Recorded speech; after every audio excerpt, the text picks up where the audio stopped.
वो व्यक्ति जो सबको सफल बनाना चाहता है वो हमेशा सफल होगा, और जो व्यक्ति सिर्फ खुद को सफल बनाना चाहता है वो जरूरी नहीं है कि सफल हो जाए। तो मैं मीटिंग खत्म करके, और गर्मियों के दिन थे, और मैं साकेत जा रहा था, और सरोजनी नगर क्रॉसिंग पे मेरी गाड़ी, दोनों खिड़कियां खुली हुई थी क्योंकि गर्मियों में खिड़की बंद करके आप चला नहीं सकते, और मुझे एक गाड़ी थी। 1 किलोमीटर दूर चलाऊंगा तो मेरे दिमाग में एक प्रश्न आया, मैं अमीर हो रहा हूं कि गरीब हो रहा हूं?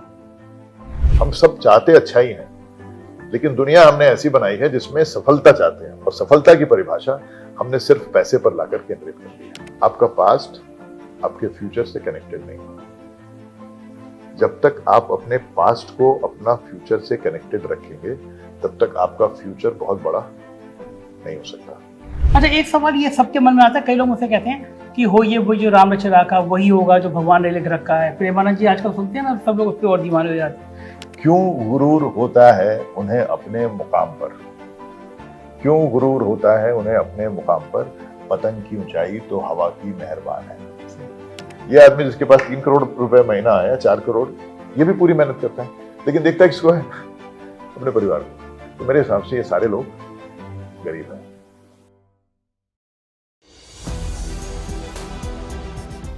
ये हम लोगों का बड़ा सौभाग्य है कि आज रवि शर्मा सर हमारे बीच में हैं। रवि सर इतने बड़े आदमी हैं कि मुझे लगा कि पहले मैं इनको बुके दूं, कोई गिफ्ट दूं, फिर मुझे लगा कि किसी मेहमान को दिया जाता है, मेरे बड़े भाई जैसे हैं, तो अब वो औपचारिकता खत्म हो गई। तो मैं रवि सर, आप लोग सब लोग रवि सर को सुनने आए हैं, और आज जो कुछ आप हासिल करेंगे वो आपकी ज़िंदगी में बहुत काम की चीज़ होगी, मैं दावा कर सकता हूँ। लेकिन पहले बता देता हूँ रवि सर मुझे मिले कैसे, और थोड़ा सा संक्षिप्त परिचय बता दूंगा, बाकी कहानी तो रवि सर की है। हुआ ये कि जब मैं दिल्ली जाता था तो दिल्ली में मैंने ट्वीट किया कि मैं दिल्ली आया हूँ, तो बहुत सारे लोग कहते थे मिलना है। तो मैं इंडिया इंटरनेशनल सेंटर पर आमतौर पर कभी रुकता था जब बहुत लोगों से मिलना होता था, और मैं कह दिया करता था आ जाइए सुबह 10 से 11 के बीच में, तो सब लोग इकट्ठे आ जाते थे। तो उससे 2 फ़ायदा होते थे मेरे, कि इंडिया इंटरनेशनल में थोड़ा खर्चा कम होता था, चाय पकौड़ी सस्ती मिल जाती थी, और बड़े होटलों में ज़्यादा चाय बहुत महंगी मिलती थी। तो मुझे लगा बहुत सारे लोग आएंगे तो चाय पकौड़ी थोड़ी सस्ती सी मिल जाएगी मेरे को। तो एक दिन रवि सर का ऐसे ही फ़ोन आया कि वो 4 PM को बहुत देखते थे, सुनते थे, जानते थे, कि मुझे मिलना है जब भी आओ, और तारीफ़ की उन्होंने। मैं कहा सर दिल्ली आऊँगा तो आपको बताऊँगा। जब ट्वीट देखा सर ने तो सर का फ़ोन आया कि मैं कहा सर आ जाइए 10:30 बजे। अब मेरी ज़िंदगी की एक ख़राब आदत है, कभी कभी मैं देर में सोता रह जाता हूँ। तो हुआ ये उस दिन भी ऐसे हुआ कि मैं आँख खुली 10:30 बज रहे थे, मैंने जैसे ही फ़ोन खोला, फ़ोन बंद करके सोता हूँ, तो निरी मिस कॉल्स रवि सर की और कुछ लोगों की और। तो बस मैंने जल्दी से तैयार हुआ, जब तक मैं नीचे उतर के आया तब तक रवि सर 10-12 कॉल करके जा चुके थे। बाकी लोग बैठे हुए इंतजार कर रहे थे, मैं सबसे मिला। और उस दिन चांस की बात है कि जब मैं चला तो फ्लाइट 5 घंटा लेट थी। तो मैंने रवि सर को फ़ोन किया, मैं कहा वेरी सॉरी, थोड़ा सा मैंने नाटक किया कि बड़ा बुरा लगा, ये हो गया था, वो हो गया था, बहाना मारा मैंने कि पेट में दर्द हो गया था, फ़ोन गड़बड़ हो गया था, चार्ज था, तो जो आमतौर पर मारना चाहिए था मुझे, तो मैंने बहाना मारा। तो मैंने कहा सॉरी कि दुर्भाग्य मेरा मिल नहीं पाया। तो रवि सर बोले कोई नहीं, ज़िंदगी में जब जिसको जहाँ मिलना होता है मिल जाता है। तो मैं कहा अच्छा रहते कहाँ हैं आप? तो सर बोले ग्रेटर कैलाश में रहता हूँ। तो मैंने कहा सर ये तो एयरपोर्ट के बीच में पड़ेगा। बोले हाँ। मैंने कहा अगर आपके पास 5 मिनट का समय हो तो मैं मिलते हुए चला जाऊँगा और आप घर पे हो। रवि सर बोले इससे अच्छा क्या बात हो सकती है। और मैं ये पूरा किस्सा आपको इसलिए बता रहा हूँ कि अगर रवि सर भी उस भीड़ में आए होते, उन 10-15 लोगों के बीच में आए होते, जैसे मैं सबसे औपचारिकता बात कर रहा था, आप कैसे हैं, वो मेरी तारीफ़ करते, चैनल की तारीफ़ करते, मैं उनकी तारीफ़ करता, हम लोग चाय पी के विदा हो जाते, एक आध फोटो संग खिंचाते। लेकिन मुझे लंबी ज़िंदगी के कुछ रिश्ते लंबे चलने होते हैं। तो मैं रवि सर के घर पहुँचा, और मैंने ड्राइवर था नीचे, मैंने उससे कहा बस मैं 10 मिनट के अंदर आया। और मैं रवि सर के अंदर घर में गया, मैं कहा 10 मिनट में हेलो हाय करके निकल लूँगा। तो मैंने अपनी ज़िंदगी में बदतमीजियाँ किसी घर में घुसते हुए बहुत कम की हैं, लेकिन रवि सर का घर ऐसा था जैसे मैं अनजाने में गलती कर बैठा। जैसे रवि सर सामने आए तो एक तो ये इतने स्मार्ट लगते हैं मुझे शाहरुख खान से भी ज़्यादा। तो एक तो मैं इनको कुर्ता पजामा पहने हुए थे, मैं इनको थोड़ा पर्सनालिटी देख के भौचक्का हुआ। तो जो घर में घुसा तो अद्भुत सुंदर घर था। अगली लाइन मैंने कही कि सर घर कितना सुंदर है आपका। रवि सर का जवाब था कि घर कहाँ सुंदर होते हैं, घर के रहने वाले लोग सुंदर होते हैं। जहाँ सुंदर लोग रहते हैं वहाँ घर अच्छा हो जाता है। मैं कहा बात तो सही है। फिर रवि सर ने एक और अच्छी बात कही, बोला संजय जी ये मेरा घर नहीं है, मैं किराए के मकान पे रहता हूँ, क्योंकि सामने एक बहुत सुंदर गार्डन है जो मुझे दिल से आकर्षित करता है। मेरे घर और भी हैं 2-3, लेकिन मैं रहना वहाँ पसंद करता हूँ जहाँ मुझे अच्छा लगे, और आदमी को वहीं रहना चाहिए जहाँ उसे अच्छा लगे। घर का मतलब नहीं होता घर बहुत अच्छा है, आस पड़ोस खराब है, माहौल ख़राब है, आप कितने अच्छे घर में रह के क्या करोगे। फिर दूसरी बदतमीजी मैंने करी कि सर अगर आप किराए के मकान पर रहते हैं तो किराया कितना है। सर बोले 5 लाख। अब मेरे पसीने आ गए, 5 लाख का मकान इतना सुंदर। ये एक छोटा सा परिचय पहले 5 मिनट का था, जो किसी भी नए आदमी के घर जाके मुझे नहीं करना चाहिए था, दोनों सवाल नहीं करने चाहिए थे। लेकिन पता नहीं क्या हो रहा था, सम्मोहन सा था कि मैं ऐसे बेवकूफ़ी बातें कर रहा था, क्योंकि घर बहुत अच्छा सजा हुआ था। फिर हमारी बातचीत शुरू हुई।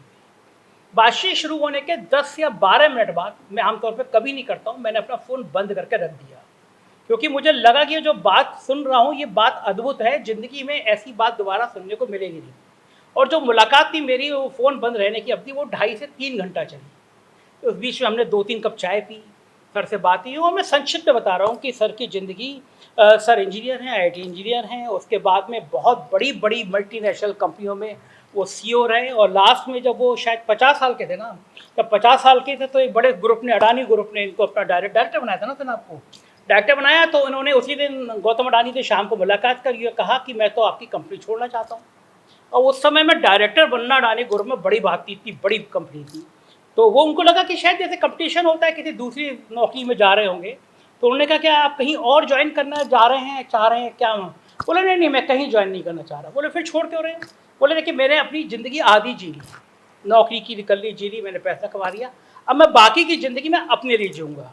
मेरी माँ बुजुर्ग रहती हैं, वो कपड़े पे पानी को डाल देता है, प्रेस कर देता है, पहनती नहीं है, मैं उनके कपड़े प्रेस करूँगा, उनके नाखून काटूँगा, कविताएँ लिखूँगा, मैं अपनी ज़िंदगी जीऊँगा। बहुत मनाते रहे, वो नौकरी कोई छोड़ता नहीं है इस दौर में, क्योंकि सब भागते हैं पैसे के पीछे, ताकत के पीछे, और वो नौकरी छोड़ के आए। और उसके बाद में जो उन्होंने किया वो उससे भी ज़्यादा बड़ा बात था कि आज पूरी दुनिया में जहाँ जहाँ IITians फैले हुए हैं, उन IITians को इकट्ठा किया और फिर एक बड़ा ऑर्गेनाइजेशन बनाया, और फिर तमाम ऐसे काम किए उन्होंने कि जो अद्भुत है। रवि सर खुद आपको बताएंगे। आपके कितने IITians जुड़ गए अभी आपके साथ में? हमारे पास करीब 40,000 40,000 इंजीनियर IITians पूरी दुनिया में फैले हुए उनका एक समूह है जो रवि सर ऑपरेट करते हैं। जो NGO बनते हैं, जो NGO कैसे चलाए जाए, इसको कैसे प्रेरणा मिले, ऐसे रवि सर ने कितने NGO, करीब 70 से ज़्यादा NGO सर ने बनाए। और वो जो IITians का ग्रुप है वो एक बड़ी वैज्ञानिक शोध पे काम कर रहा है। अब जो सर काम कर रहे हैं वो दुनिया का अद्भुत काम है। हम लोग ज़िंदगी में पढ़ाई का स्कोर करते हैं कि आप कितने पढ़े लिखे हो, 70%, 80%, 90%। हम लोग मेंटल टेस्ट करते हैं, लेकिन आदमी की अपनी खुशी का पैमाना क्या है, वो समाज को क्या दे रहा है, इसका कोई टेस्ट नहीं होता। मशीन बन जाते हैं हम लोग खुद भी, हमारे बच्चे भी, लेकिन हम समाज को क्या दे रहे हैं उसका एक नया प्रयोग कर रहे हैं। रवि सर खुद आपको बताएंगे। तो मेरा जो नाता बना रवि सर से केवल एक मुलाकात के बाद, वो सिलसिला ऐसा शुरू हो गया कि शायद ज़िंदगी में किसी सगे बड़े भाई का ऐसा नहीं होता था। वो भाई जैसे नहीं, वो भाई हो गए मेरे घर पे। भाभी बहुत अच्छी, मैं उनका पारिवारिक सदस्य हो गया। और मैं जब बहुत परेशान होता हूँ, कोई रास्ता नहीं दिख रहा होता है, तो रवि सर को फ़ोन करता हूँ। ज़िंदगी की कोई ऐसी राह नहीं है जो रवि सर बता ना पाते हों, समझा ना पाते हों। इतनी बढ़िया पर्सनालिटी के संग उन्होंने मॉडलिंग करी है, फिल्मों में काम किया है, और एक इंसान दुनिया में क्या क्या कर सकता है। बहुत अच्छी कविता लिखी। और लाल कृष्ण आडवाणी ने पहली बार किसी व्यक्ति के बारे में अपने हाथ से लिखा, उसका पूरा परिचय तो रवि सर थे। तो अभी पिछले दोनों राष्ट्रपति ने उनको IIIT का चेयरमैन बनाया, महाराष्ट्र और ऊना, हिमाचल प्रदेश पहले। तो उसके शैक्षिक क्षेत्र में जो रवि सर ने काम किया, कुछ कॉलेज चला रहे हैं, अलग अलग काम कर रहे हैं। लेकिन अभी जो करना चाह रहे हैं वो आपको बताएंगे कि आपसे संवाद करने का कारण क्या। रवि सर को 4 PM की टीम बहुत अच्छी लगती है। वो लगभग सभी लोगों को जो चेहरे दिखते हैं, सुनते हैं, बताते हैं मुझे फ़ोन करके, आज इस एंकर ने ये कहा, आज इस एंकर ने ये कहा, ये शैली बहुत अच्छी थी। तो आपका कोई अगर बड़े भाई जैसा इस तरह आपके चैनल को प्यार करे, पसंद करे, जो खुद इतना श्रेष्ठ हो कि पूरी दुनिया में, आप सोचो पूरी दुनिया, अमेरिका, लंदन, कहाँ से दोस्त IIT सब रवि सर के संग, 40,000 लोगों का समूह जोड़ना, चलाना, सब काबिल। कोई किसी कंपनी का CEO है जिसकी करोड़ों में सैलरी है, कोई कहीं है, और सबको जोड़ के रखना। और मैंने रवि सर के चेहरे की मुस्कुराहट कभी भी जाती हुई नहीं देखी। आज मैं रवि सर के बारे में नेटवर्क पढ़ रहा था, तो मुझे पता नहीं था आप इतने पैसे वाले हैं। ChatGPT ने बताया कि नेटवर्क 500 करोड़ की, तो मैंने कहा बाप रे, रवि सर इतने पैसे वाले हैं। तो ये मजाक की बात थी। तो फिर रवि सर आज क्या करने वाले मुझे भी नहीं पता। रवि सर का फ़ोन आया कि मैं बस आपकी टीम से बात करना चाहता हूँ। तो वो दिल्ली से सिर्फ आप लोगों से बात करने आए हैं, ताज में रुके हैं, आपसे बात करेंगे, वापस चले जाएंगे। तो ये शायद मेरे लिए बड़ा सौभाग्य है कि कोई शख्स, इतना बड़ा शख्स केवल 4 PM की टीम से बात करने आया है। तो आप अगले 20 मिनट फ़ोन रख दीजिए, सब लोग शारीरिक फ़ोन बंद करके रख दीजिए, सब फ़ोन बंद करके रख दीजिए, क्योंकि अगले 15-20 मिनट शायद ज़िंदगी में कुछ सीख पाएँ आप, समझ पाएँ और आपकी ज़िंदगी के लिए क्या-क्या चीज़ चाहिए। अभी पिछले दिनों रवि सर ने यहाँ पे IPS का एक सम्मेलन हुआ था, क्या किस चीज़ का था सर वो? UPSIFS एक कॉलेज है। हाँ, कॉलेज है, उनका उसमें annual- मुख्यमंत्री जी भी थे। तो रवि सर ने एक बहुत अच्छी बात कही, जो मैंने अपने वीडियो में भी बाद में कही। रवि सर ने, सारे IPS बैठे हुए थे, ये कहा कि हम दौलत बहुत कमाते हैं, हम ताकत बहुत कमाते हैं, लेकिन कभी सोचिए कि हम ज़िंदगी में, हमारा एक्सीडेंट हो, कोई इमरजेंसी हो, अगर हम ढूंढना चाहें कि हमारे परिवार के अलावा, इमरजेंसी नंबर लिखाया जाता है कि आप इमरजेंसी नंबर बता दीजिए, जिसे संपर्क किया है। रवि सर ने कहा कि आप जितने अफसर बैठे हो, सोचो, माँ बाप, भाई बहन, पति पत्नी के अलावा कोई क्या ऐसा आदमी है जो आपके रिश्तेदारी के अलावा हो, जिसका इमरजेंसी नंबर आप दे सको कि ये मेरा इमरजेंसी नंबर है, मैं, आप इसको बताएंगे तो ये मेरे लिए, मुझसे ज़्यादा मेरे लिए खड़ा कर देगा। सब सन्नाटा छा गया। रवि सर बोले कि 3 लोग नहीं होते हम लोगों की ज़िंदगी में, और वो इसलिए नहीं होते क्योंकि हम किसी का इमरजेंसी नंबर नहीं, हम किसी को ये भरोसा नहीं दिला पाते कि तुम परेशान होगे, तुम किसी भी हाल में होगे, तो हम हैं तुम्हारी ज़िंदगी इमरजेंसी नंबर, हम हर हाल पे खड़े होंगे। तो सबसे बड़ी बात यह है कि किसी भी इंसान की दौलत, ताकत से बड़ा वो इमरजेंसी नंबर होता है, कि जिसके भरोसे वो, आपको ये यकीन हो कि वो आपके लिए घर, दुनिया, दौलत, ताकत सब खत्म कर देगा, लेकिन आपके साथ खड़ा करेगा, कृष्ण और सुदामा की दोस्ती जैसा। तो रवि सर ने ये बात वहाँ कही, मेरे मन को छू गई, वो वीडियो में डाला भी था। तो मैं अब ज़्यादा समय नहीं लूँगा। रवि सर, आप संवाद। मेरे जीवन में बहुत सारे ऐसे पल आए, लेकिन मैं आज यहाँ क्यों हूँ, ये मेरे ख्याल से 2 इंस्टेंस में आपको बताऊंगा, तो उससे आपको लगेगा कि मैं जहाँ हूँ वहाँ क्यों। इन्होंने बताया नहीं, लेकिन मेरी सारी शिक्षा यूपी में हुई है, और शुरुआत में जितने भी आपके गवर्नमेंट कॉलेज होते हैं उनमें हुई है। शुरू की क्लास में, शुरू के स्कूल में क्लास तो थी, क्लासरूम नहीं था, तो आम के नीचे बैठ के हम लोग पढ़ाई करते थे। लेकिन उसके बाद सारे स्कूल्स में काम करते हुए, पढ़ते पढ़ते हम IIT पहुंच गए और फिर हमने नौकरी शुरू की। तो मेरा जन्म हुआ था बहुत एक गांव में, भूसे की कोठरी में। तो मैंने गरीबी बहुत पास से देखी है और प्रॉस्पेरिटी का थोड़ा सा अनुभव है, तो वो रेंज हमको थोड़ी मालूम है। तो जब मैंने इंजीनियरिंग की, उसके बाद सबके सपने होते हैं, तो हमारा भी एक सपना बना। हमारा सपना ये था कि 5 साल में हमारे पास एक स्कूटर होना चाहिए और 3,500 रुपये हमारी सैलरी होनी चाहिए। इससे ज़्यादा का सपना हमने देखा नहीं था। तो पहली बार नौकरी शुरू की तो हमको 1,200 रुपये सैलरी मिली। वो 1,200 रुपये लेकर के मैं फरीदाबाद में उन दिनों काम करता था। तो हमारा एक दोस्त था, तो उसने बोला, भाई कुछ चाय पार्टी नहीं दोगे? उस ज़माने में इस तरह की बियर पार्टी और ये सब शायद बहुत कम होती थी। तो हम स्टैंडर्ड कैफ़े हमको लेके गया कनॉट प्लेस में, वो स्कूटर पर बैठा के हमने चाय कॉफ़ी वहाँ पर पी। देर हो गई तो उसने बोला, रात को हमारे यहाँ रुक जाओ। अगले दिन संडे था, तो हम रात को उसके यहाँ रुक गए। संडे को हमको एक दोस्त को मिलना था साकेत में, तो उसने बोला, मैं आपको कनॉट प्लेस में छोड़ता हूँ मद्रास होटल में, वहाँ से आपको 680 नंबर की बस मिल जाएगी। तो मैं 680 नंबर की बस में बैठा और बस चल पड़ी। उस ज़माने में वो सरोजनी नगर से होके जाती थी और आज भी वहीं से होके जाती है। ये जो भिकाजी कामा प्लेस का जो ब्रिज बना हुआ है, ये उस समय नहीं था। वहीं पर बस रुकी और मैंने बाहर एक भिखारी को देखा। मुझे भिखारी पर बहुत दया आई और मैंने उसको 100 रुपये निकाल कर दे दिया और इसके बाद मैं आगे चला गया। ये बात यहीं समाप्त हो गई। 3 साल बाद मैंने बहुत मेहनत से काम किया और मेरे 3 प्रमोशन हो गए। 3 प्रमोशन के बाद मेरी सैलरी 4,000 रुपये हो गई और उस समय मैंने एक फिएट गाड़ी खरीदी और उसको मैंने पेंट शेंट करा दिया। पुरानी गाड़ियाँ मिलती थी उस समय, AC उस समय नहीं होता था ज़्यादातर गाड़ियों में। ये बात है 87 की, 88 की। और मेरी एक मीटिंग थी अशोका होटल में और मेरा ऑफिस हो गया साकेत में। मैंने कंपनी शिफ्ट की, मेरा ऑफिस भी साकेत में हो गया। तो मैं मीटिंग ख़त्म करके, और गर्मियों के दिन थे और मैं साकेत जा रहा था और सरोजनी नगर क्रॉसिंग पे मेरी गाड़ी रुकी। दोनों खिड़कियाँ खुली हुई थी क्योंकि गर्मियों में खिड़की बंद करके आप चला नहीं सकते हैं, और मुझे एक भिखारी दिखाई दिया और फिर मैंने उसको 100 रुपये निकाले और मैं चल पड़ा। 1 किलोमीटर दूर चला हूँगा तो मेरे दिमाग में एक प्रश्न आया, मैं अमीर हो रहा हूँ कि गरीब हो रहा हूँ। जब मेरे पास 1200 रुपये थे तब भी मैंने इसको 100 रुपये दिया।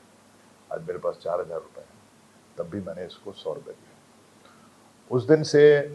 उस दिन उस पल हमारी अमीरी और गरीबी की परिभाषा बन गई और हमने निश्चित किया कि हमको अमीर बनना है।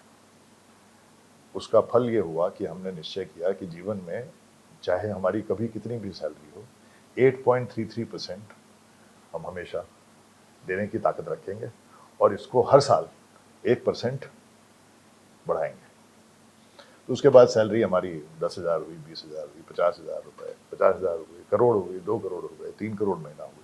बट हमने ये जारी रखा कि हम कम से कम 8.33% प्लस जितने साल हो गए थे उतनी % हम देने की ताकत रख सकें, क्योंकि हमने उस दिन डिसाइड किया था कि हमको अमीर बनना है। तो उसने हमारा सारा जीवन बदल दिया, जीवन को देखने का तरीका बदल दिया। उसके बाद बहुत साल बीत गए, बहुत सारी चीज़ें हुई बीच में। जब 47, 48, 49 के होने लगे तो एक दिमाग में एक और ख्याल आया। ख्याल यह है कि दुनिया में सब लोग बोलते थे ये बहुत बड़ा आदमी है, ये छोटा आदमी है। तो हमारे समझ में आया कि दुनिया में कितनी तरह के काम होते हैं। तो यह है कि 2 तरह के काम होते हैं, छोटा काम और बड़ा काम। ये एक परिभाषा थी, लेकिन इससे जो बेसिक परिभाषा थी, अच्छा काम और बुरा काम, तो बुरे काम को छोड़ देते हैं, अच्छे काम पर आ गए। तो अच्छे काम के अंदर ये हुआ एक छोटा काम, एक बड़ा काम। अब सवाल ये था कि छोटा काम क्या है और बड़ा काम क्या है। तो हमने थोड़ा सोचा और कुछ महीने बाद हमारी एक परिभाषा बनी। वो सारे काम जो आप अपने लिए, अपने परिवार के लिए, अपनी कंपनी के लिए करते हैं, वो सारे छोटे काम हैं। वो सारे काम जो आप इनसे निकलकर किसी और के लिए बिना मतलब के करते हैं, वो सारे बड़े काम हैं। और जो बड़ा काम करेगा वो बड़ा आदमी बनेगा। तो उस दिन हमने डिसाइड किया कि हमको बड़ा आदमी बनना है और हमने नौकरी छोड़ दी। ठीक है, तो उसके बाद हमको लगा कि हमको बड़ा आदमी बनना है तो हमको लोगों के लिए काम करना चाहिए, इनसे बाहर निकल के काम करना चाहिए। तब तक करीब 15 साल तक हम बड़ी बड़ी कंपनियों के CEO रह चुके थे। तो हमको लगा कि ये काम हमने बहुत कर लिया, अब हमको बड़ा काम करना चाहिए। तो इन दोनों इंस्टेंसेस ने हमारा जीवन हमेशा के लिए बदल दिया। और उसके बाद से हमने बहुत सारे प्रोजेक्ट किए, जैसा इन्होंने बताया। तो शुरू में हमें लगा कि हम बड़ा काम क्या करेंगे, ऐसी कौन सी हम प्रॉब्लम सॉल्व करें जिससे हमको लगे कि हमने कुछ किया। तो जैसा सब लोग करते हैं, हमको भी लगा कि एजुकेशन सबसे बड़ी प्रॉब्लम है। तो हमने बहुत सारे स्कूलों को, गांव के स्कूलों को बहुत को गोद लिया, उनको पढ़ाना शुरू किया, इंफ्रास्ट्रक्चर ठीक किया, सब करना शुरू किया। लेकिन इसमें 3-4 साल बीते तो मुझे लगा कि अगर एजुकेशन ही प्रॉब्लम है तो वो सारी जगह जहाँ पर लोग एजुकेटेड हैं वहाँ तो प्रॉब्लम नहीं होनी चाहिए। अगर केरला चले जाएं तो फिर प्रॉब्लम क्यों है, जितनी वेस्टर्न कंट्रीज हैं तो प्रॉब्लम क्यों है। तो इसमें सोचने में थोड़ा वक्त लगा, लेकिन ये समझ में आया कि एजुकेशन प्रॉब्लम नहीं है। तो फिर ये हुआ कि प्रॉब्लम क्या है। तो उसके बाद हमने काफ़ी सोच समझ के ये निश्चय किया कि दुनिया की सबसे बड़ी प्रॉब्लम क्या है और हमको उस प्रॉब्लम को सॉल्व करना है। तो प्रॉब्लम जो हमने सोची वो ये है कि we all want goodness around us. हम सब चाहते हैं अच्छाई हमारे आसपास हो, to feel happiness. So we all want goodness around us to be happy, but unfortunately we have created a world where we only appreciate success. हम सब चाहते अच्छाई हैं, लेकिन दुनिया हमने ऐसी बनाई है जिसमें सफलता चाहते हैं, और सफलता की परिभाषा हमने सिर्फ पैसे पर लाकर केंद्रित कर दी है। जिसके पास पावर है वो भी पैसे में कन्वर्ट करना चाहता है, जिसके पास पैसा है वो पावर में कन्वर्ट करना चाहता है, यहाँ पर लाकर के छोड़ दिया। लोग वो करते हैं जिसका अप्रिशिएशन होता है। So because success is appreciated, everybody wants to be successful. With the result, goodness is shrinking. अच्छाई कम हो रही है, और वो अच्छाई कम हो रही है इसी वजह से दुनिया में सारी GDP ग्रोथ के बाद, सारी प्रॉस्पेरिटी के बाद लोग ज़्यादा डिप्रेस्ड हैं, लोग ज़्यादा एंग्री हैं, लोग ज़्यादा एंग्शियस हैं और लोग ज़्यादा परेशान हैं।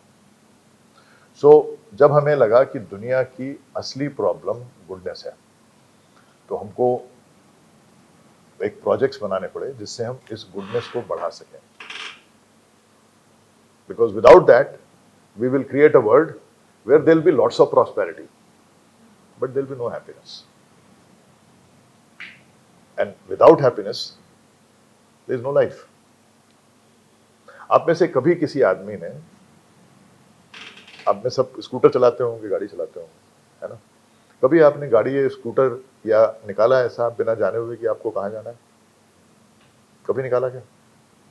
लेकिन जिंदगी निकाल रहे हैं, कभी नहीं सोचते कहाँ जाना है हमको, निकाल रहे हैं।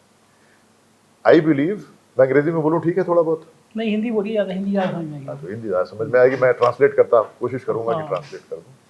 We are all product of 4 things. हम सब अपने जीवन में 4 चीजों का परिणाम है। नंबर 1, डेफिनेशन, परिभाषा। हमारी परिभाषाएं क्लियर होनी चाहिए। मैं छोटा था, ये छोटे होंगे, तो हमारे माँ बाप बोलते थे तुमको अच्छा बच्चा बनना है,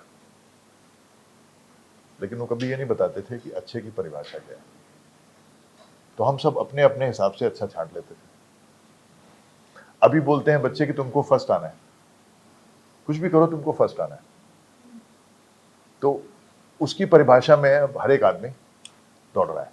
तो पहला ये हो गया कि जीवन में आपके साथ जो भी है, जितनी क्लियर आपकी परिभाषाएं होंगी उतना ही क्लियर आपका जीवन होगा। नंबर 2, आपका एक्सपोजर कितना है, आपने लाइफ का कितना स्पेक्ट्रम देखा है, आप लाइफ के बारे में क्या जानते हैं। जिसका जितना ज्यादा एक्सपोजर होगा उसकी लाइफ उसके हिसाब से चलेगी। जैसे अभी आप यहां पर काम करते हैं, इससे पहले कहीं और काम करते होंगे, तो वहां पर आप कुछ चीजें देखते होंगे। जैसे जैसे आपका एक्सपोजर बढ़ता जाएगा आपकी लाइफ चेंज होती जाएगी। और उसमें सबसे इंपॉर्टेंट रोल परिस्थितियों का और जिन लोगों से आप मिलते हैं उनका होता है। तो दूसरा ये है। तीसरा, योर एबिलिटी टू लर्न, आपके सीखने की क्षमता। आपके सीखने की क्षमता क्या है, इस पर आपकी लाइफ डिपेंड होने वाली है। अभी इसके बारे में थोड़ी और बात करेंगे, उससे पहले मैं चौथी चीज बता दूं, आपके जीवन में निर्णय। तो सीखने की जब बात आती है तो किसी भी चीज को आप जान सकते हैं, आप समझ सकते हैं और आप सीख सकते हैं। अगर आपने अभी आज तक नहीं सोचा है तो इसके बारे में सोचिए कि इन तीनों में क्या डिफरेंस है। आप इससे पहले सोचेंगे तो शायद समय लगेगा। मैं जो सोचा है वो मैं आपको बता देता हूँ, शायद आपको आसानी हो। आप में से सभी व्हाट्सएप पर होंगे, रोज सवेरे बड़े अच्छे अच्छे मैसेज आते हैं, वो आप सब जानते हैं। तो उसका आप क्या करते हैं? अब आप सोचते हैं कि इसमें से सबसे अच्छा मैसेज कौन सा है, और फिर सोचते हैं कि मुझे सबसे प्यारा आदमी कौन सा है, और उसको वो मैसेज भेज देते हैं। और बड़े खुश होते हैं कि हमने देखो इतना प्यारा मैसेज उसको भेजा। कभी कभी फोन करके पूछते हैं मैसेज अच्छा था ना, लेकिन शाम तक भूल जाते हैं कि हमने भेजा क्या था। कई बार 5 मिनट में भूल जाते हैं। इसको जानना बोलते हैं। आप जो अखबार पढ़ते हैं वो जानते हैं, जो किताब पढ़ते हैं वो जानते हैं। जैसे आपको मालूम हो कि दुनिया में कितनी तरह की फिजिकल एक्सरसाइजेज होती हैं, तो वो आप जानते हैं। दूसरा होता है उसको समझना कि किसी एक्सरसाइज से क्या फायदा होता है, तो उसको बोलते हैं कि ये मैं समझ गया। लेकिन आपको पता है कि इन दोनों में से किसी का कोई भला नहीं होता है। जो एक्सरसाइज के बारे में जानता है या जो एक्सरसाइज के बारे में समझता है, दोनों में से किसी की हेल्थ पर इसका कोई प्रभाव नहीं पड़ता है। प्रभाव किसका पड़ता है? जो करता है। जो करता है उसको सीखना बोलते हैं। तो दुनिया में आज के दिन जानने की होड़ लगी हुई है, समझने की होड़ लगी हुई है, सीखने की होड़ नहीं है। अब सीखने की परिभाषा क्या है? सीखने की परिभाषा ये है कि जो आपके व्यवहार में उतर जाए वो आपने सीखा है। जैसे इन्होंने क्या सीखा है? इन्होंने नेचुरली बोलना सीखा है। ये सीखा है, ये आर्टिफिशियली बोल नहीं सकते, ये इनके व्यवहार में है, और यही इनकी सबसे बड़ी ताकत है। तो लाइफ में आपको बहुत ज्यादा चीजें सीखने की जरूरत नहीं है। अगर आपने 4-5 चीजें भी सीख ली तो आपकी लाइफ पार हो जाएगी। लेकिन अगर आपने बहुत कुछ जान भी लिया और सीखा कुछ नहीं। तो किसी के आगे जाने की क्षमता इस पर डिपेंड करती है कि उसने सीखा कैसे है और कितना सीखा है। मैं सबको बताता हूं तो आपको भी बता देता हूं कि जीवन में अगर सिर्फ सफलता के बारे में ही चाहते हैं या जीवन के बारे में भी चाहते हैं तो उसके 3 सूत्र हैं, और जिसने ये 3 सूत्र किए हैं वो कभी जीवन में पीछे रह नहीं सकता किसी भी चीज में। पहला, लर्न फास्ट, जल्दी सीखो। दूसरा, लर्न टू लर्न फास्ट, जल्दी कैसे सीखें ये सीखो। और तीसरा, लर्न टू लर्न फास्ट, जल्दी सीखने को कैसे सीखें, इसको जल्दी सीखें।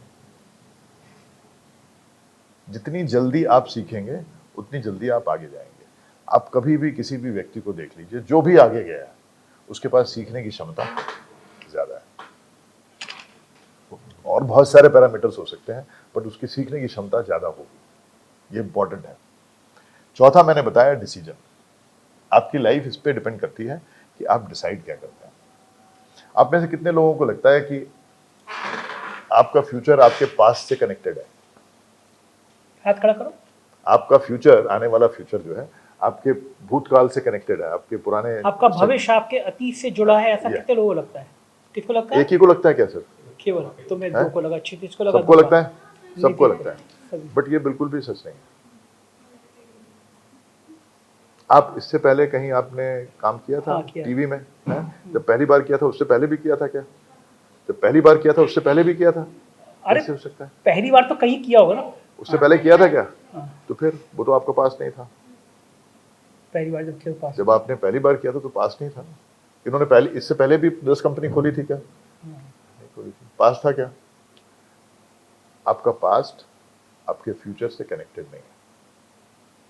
जब तक आप अपने पास्ट को अपना फ्यूचर से कनेक्टेड रखेंगे तब तक आपका फ्यूचर बहुत बड़ा नहीं हो सकता।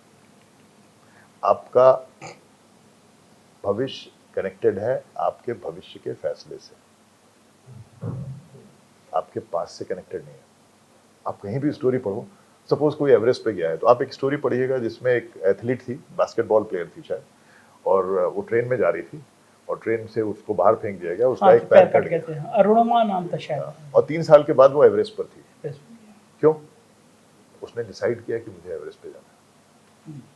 तो भविष्य जो है, भविष्य का डिसीजन आपके प्रेजेंट को गाइड करता है। आपने डिसाइड किया कि आपको नंबर 1 चैनल बनना है, उसने आपका आज का प्रेजेंट डिसाइड किया।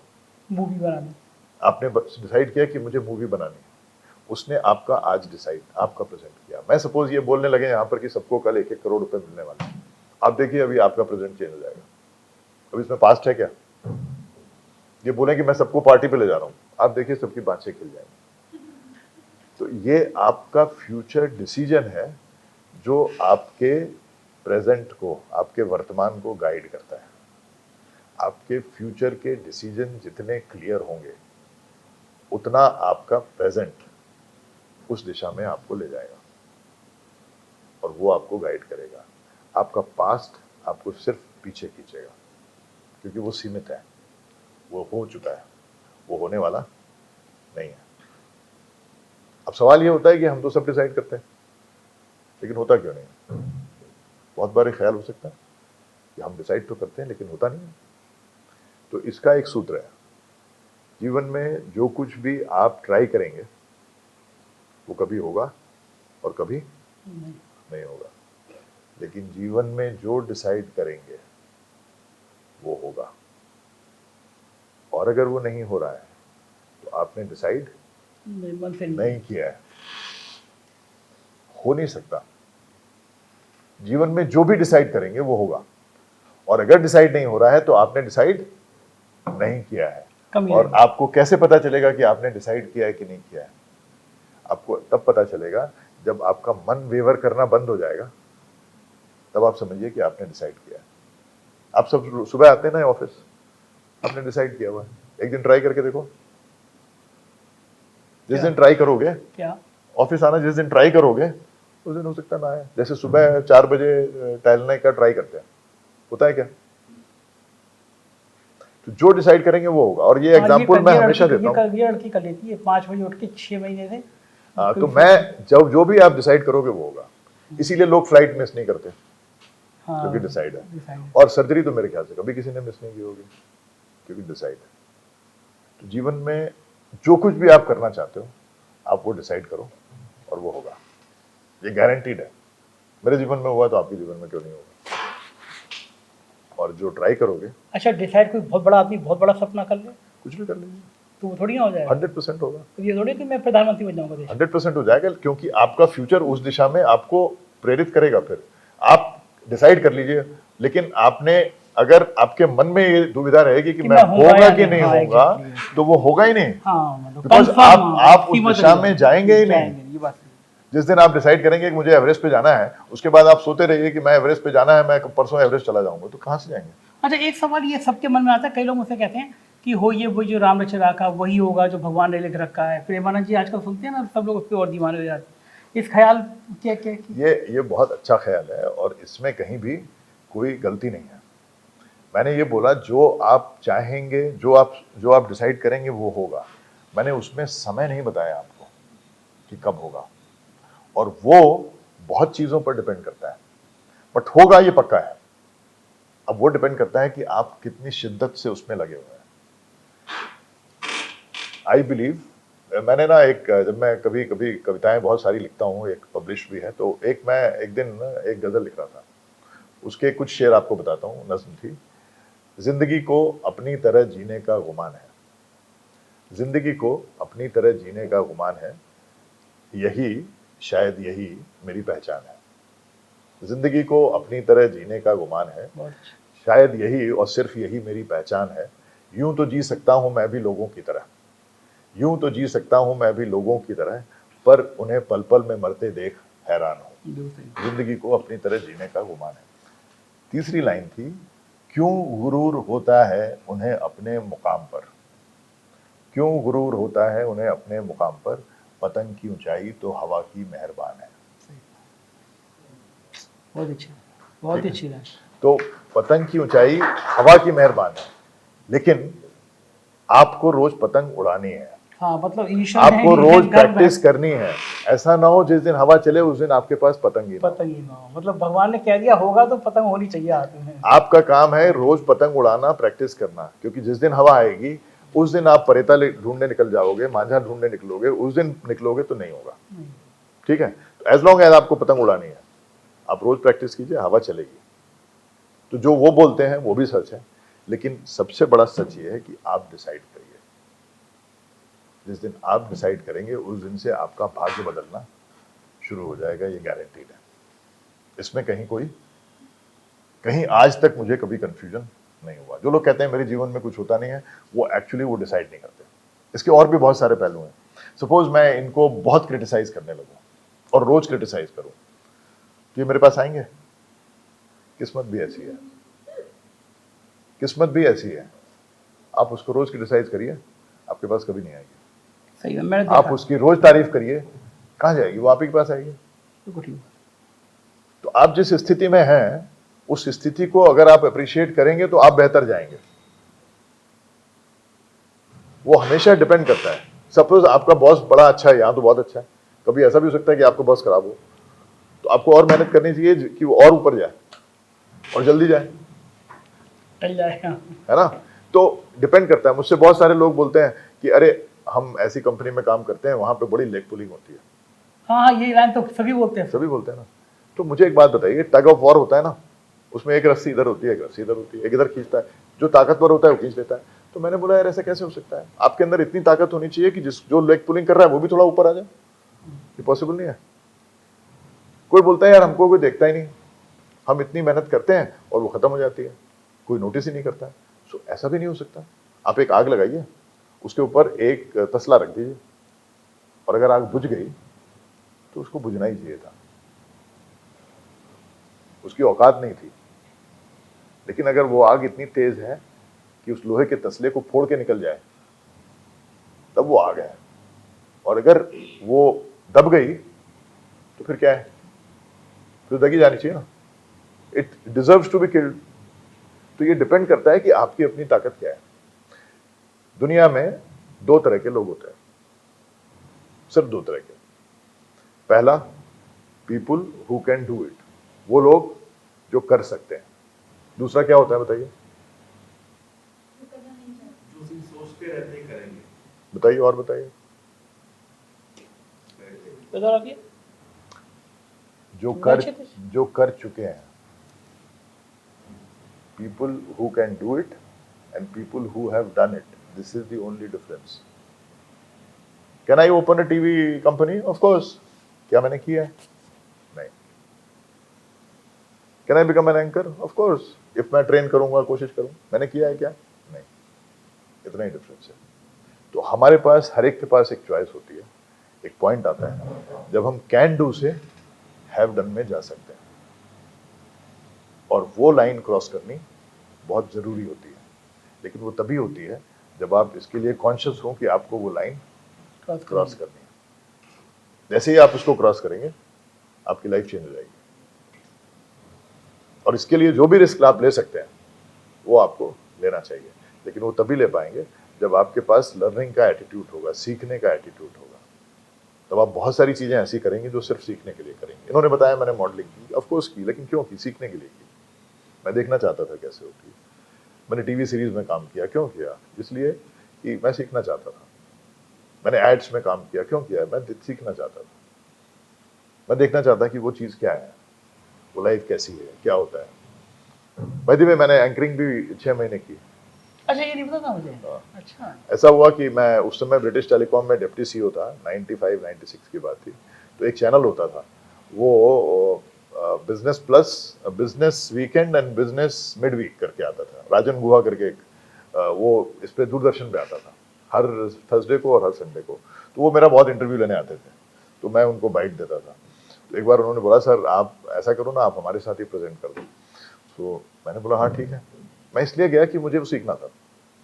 तो 6 महीने तक, उस समय इस तरह का नहीं होता, थोड़े फॉर्मल तरीके से प्रेजेंटेशन होता था। तो हमने करीब 6 महीने 1 साल किया, वो सिर्फ इसलिए कि हमको सीखना था। तो जब आप सीखना चाहते हैं तो, और आप ये चाहते हैं कि आप जल्दी सीखें, तो उसमें ऑब्जर्वेशन बहुत जरूरी होती है। जब आप अवेयर होते हैं तो आपको सारी चीजें मालूम होती हैं। और अवेयर होने का सबसे बड़ा एग्जाम्पल ये है, जो सबको आता है, जब आप इश्क में जाते हैं ना, तो आप बड़े अवेयर होते हैं। आपको वो भी सुनाई देता है जो नहीं बोला। तो उसको अवेयरनेस बोलते हैं। जब आपकी लिसनिंग पावर इतनी हो जाए कि आपको बहुत सारी चीजें सुनाई देने लगे। हमारे पास, सबके पास चॉइस होती है। एक दूसरे पहलू पे जाएं तो दुनिया में 2 तरह के लोग होते हैं, एक गरीब आदमी और एक अमीर आदमी। गरीब आदमी वो है जो किसी तरह से 5,000, 10,000 जो भी उसके पास है, इससे भी कम पैसों में किसी तरह से अपनी फैमिली का काम चलाता है। उसके बाद लोग होते हैं जो 50,000, 1 लाख, 10 लाख, 15 लाख, करोड़, 2 करोड़ रुपए महीना भी कमाते हैं। But 99% of them also look after only their family. तो मेरे हिसाब से वो सारे गरीब हैं। उनके पास कभी इतना धन नहीं आया कि अपनी फैमिली से बाहर निकल के किसी को देख सकें। मेरी कमीज 1 मीटर में बनती है, इनकी 2 मीटर में बनती है, बनती कमीज ही होगी ना, इससे ज्यादा तो नहीं बन पा रही है। तो जो व्यक्ति अपने परिवार से आगे कभी कर ही नहीं पाया, वो रिक्शा वाला भी पूरी मेहनत करता है, अपने परिवार को देखता है। ये आदमी जिसके पास 3 करोड़ रुपए महीना आया, 4 करोड़, ये भी पूरी मेहनत करता है, लेकिन देखता है किसको है? अपने परिवार को। तो मेरे हिसाब से ये सारे लोग गरीब हैं। अमीर वो होगा जो, जिसकी चादर इतनी बड़ी हो कि उसमें कुछ और लोग भी समा सकें। तो आप सबके पास चॉइस है, गरीब बनने की या अमीर बनने की। इन्होंने वो इमरजेंसी कॉन्टैक्ट की बात की, तो मैं, मेरे ख्याल से बहुत यंग था, तो मैं हमेशा बोलता था कि जीवन में कोई भी ऐसी चीज नहीं है जिसकी एफिशिएंसी 100% हो, उसमें लॉस होना ही होना है। तो आप अपना कितना भी ख्याल कर लो, आप अपने आप को कभी पूरा कवर नहीं कर सकते।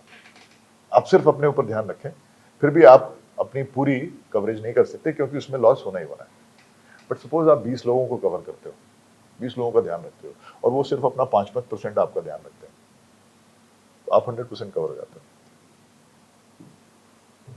तो जब ये बात चली, अब वापस आते हैं, ये नहीं तो फिर ये लाइफ में ज्यादा चली जाएगी। हम अपने सब्जेक्ट पे वापस आते हैं। तो सब्जेक्ट ये है कि जब हमने डिसाइड किया कि हमको दुनिया की सबसे बड़ी प्रॉब्लम सॉल्व करनी है, तो ये हुआ कि हमको दुनिया में गुडनेस को बढ़ाना है। जब मैंने एक चीज बोली है वो आप सब अपने जीवन में जरूर देखिएगा, ये देखिएगा कि परिभाषाएं आपकी कितनी क्लियर है। किसी भी चीज की परिभाषा कितनी क्लियर है, जितनी क्लियर आपकी परिभाषा होगी उतना ही क्लियर आपका जीवन होगा। और उससे पहले ये भी देख लीजिएगा कि परिभाषा की परिभाषा क्या है, ये भी मालूम होना चाहिए ना, परिभाषा की परिभाषा क्या है। परिभाषा की परिभाषा में पारित भाषा ऐसे करके दो शब्द आते हैं, जिसका मतलब होता है कि ऐसी भाषा जो उसके चारों ओर से वो उसको रोशनी कर दे, उसके लिए दिखाई देने लगे।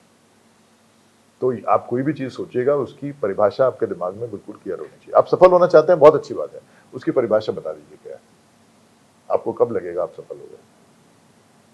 दुनिया में बहुत सारे लोग सफल हो रहे हैं, सफल होने के बाद उनको लगता है कि ये तो नहीं चाहता हमने।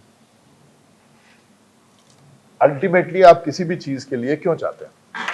अच्छी नौकरी चाहते हैं, पैसे चाहते हैं, अप्रिशिएशन चाहते हैं, इसके बाद उससे क्या मिलता है आपको? ये तो मिल गया ना, उसके बाद इससे क्या मिलता है? खुशी। खुशी चाहते हैं। लेकिन बहुत बार ऐसा होता है कि आप बहुत सारी चीजें इकट्ठी करते रहते हैं, वो खुशी में कन्वर्ट ही नहीं होती। तो आप लाइफ में लाइफ का सामान इतना इकट्ठा कर लेते हैं कि लाइफ के लिए आपके पास समय नहीं है। आप में से कितने लोग ऐसी गाड़ी में बैठना चाहते हैं जिसके चांसेस ऑफ फेलियर 50% है? तो बैठता है, चलो 5% जिसके एयरक्राफ्ट के गिरने के चांसेस, उसमें बैठोगे? तो आपके ऊपर कैसे डिपेंड करेगा अगर आपके वर्ड्स की वैल्यू कोई नहीं? अगर आपके वर्ड्स की कोई वैल्यू ही नहीं है तो आपके ऊपर कौन डिपेंड करने वाला है? अगर आप किसी को बोलो कि मैं तुम्हारा दोस्त हूं और उसको यकीन ही ना हो कि वो मेरा दोस्त है, और आपको खुद यकीन नहीं है कि मैं उसका दोस्त हूं, तो आपके वो शब्दों की क्या वैल्यू है? और आप वही हो जो आपके शब्दों की वैल्यू है। तो मैं सबको बोलता हूं कि जीवन में कुछ भी करना चाहते हो तो एक चीज सबसे पहले करो, जो बोलो वो करो, इतना ही करना है। एक दिन डिसाइड करो जिस दिन कुछ भी झूठ नहीं बोलोगे। और हम झूठ छोटी से छोटी बातों पे बोलते हैं। अरे क्या हो गया, आए नहीं अभी तक? सर 5 मिनट में पहुंच रहा हूं। आपको पता है अभी 20 मिनट में आओगे। तो जैसे ही आपने बोला 5 मिनट, अब क्या हुआ, आपका जो एंजाइटी लेवल है बढ़ गया, क्योंकि आपने एक झूठ बोला और आपने 20 मिनट उसके भी खराब किए। ऐसे होता है।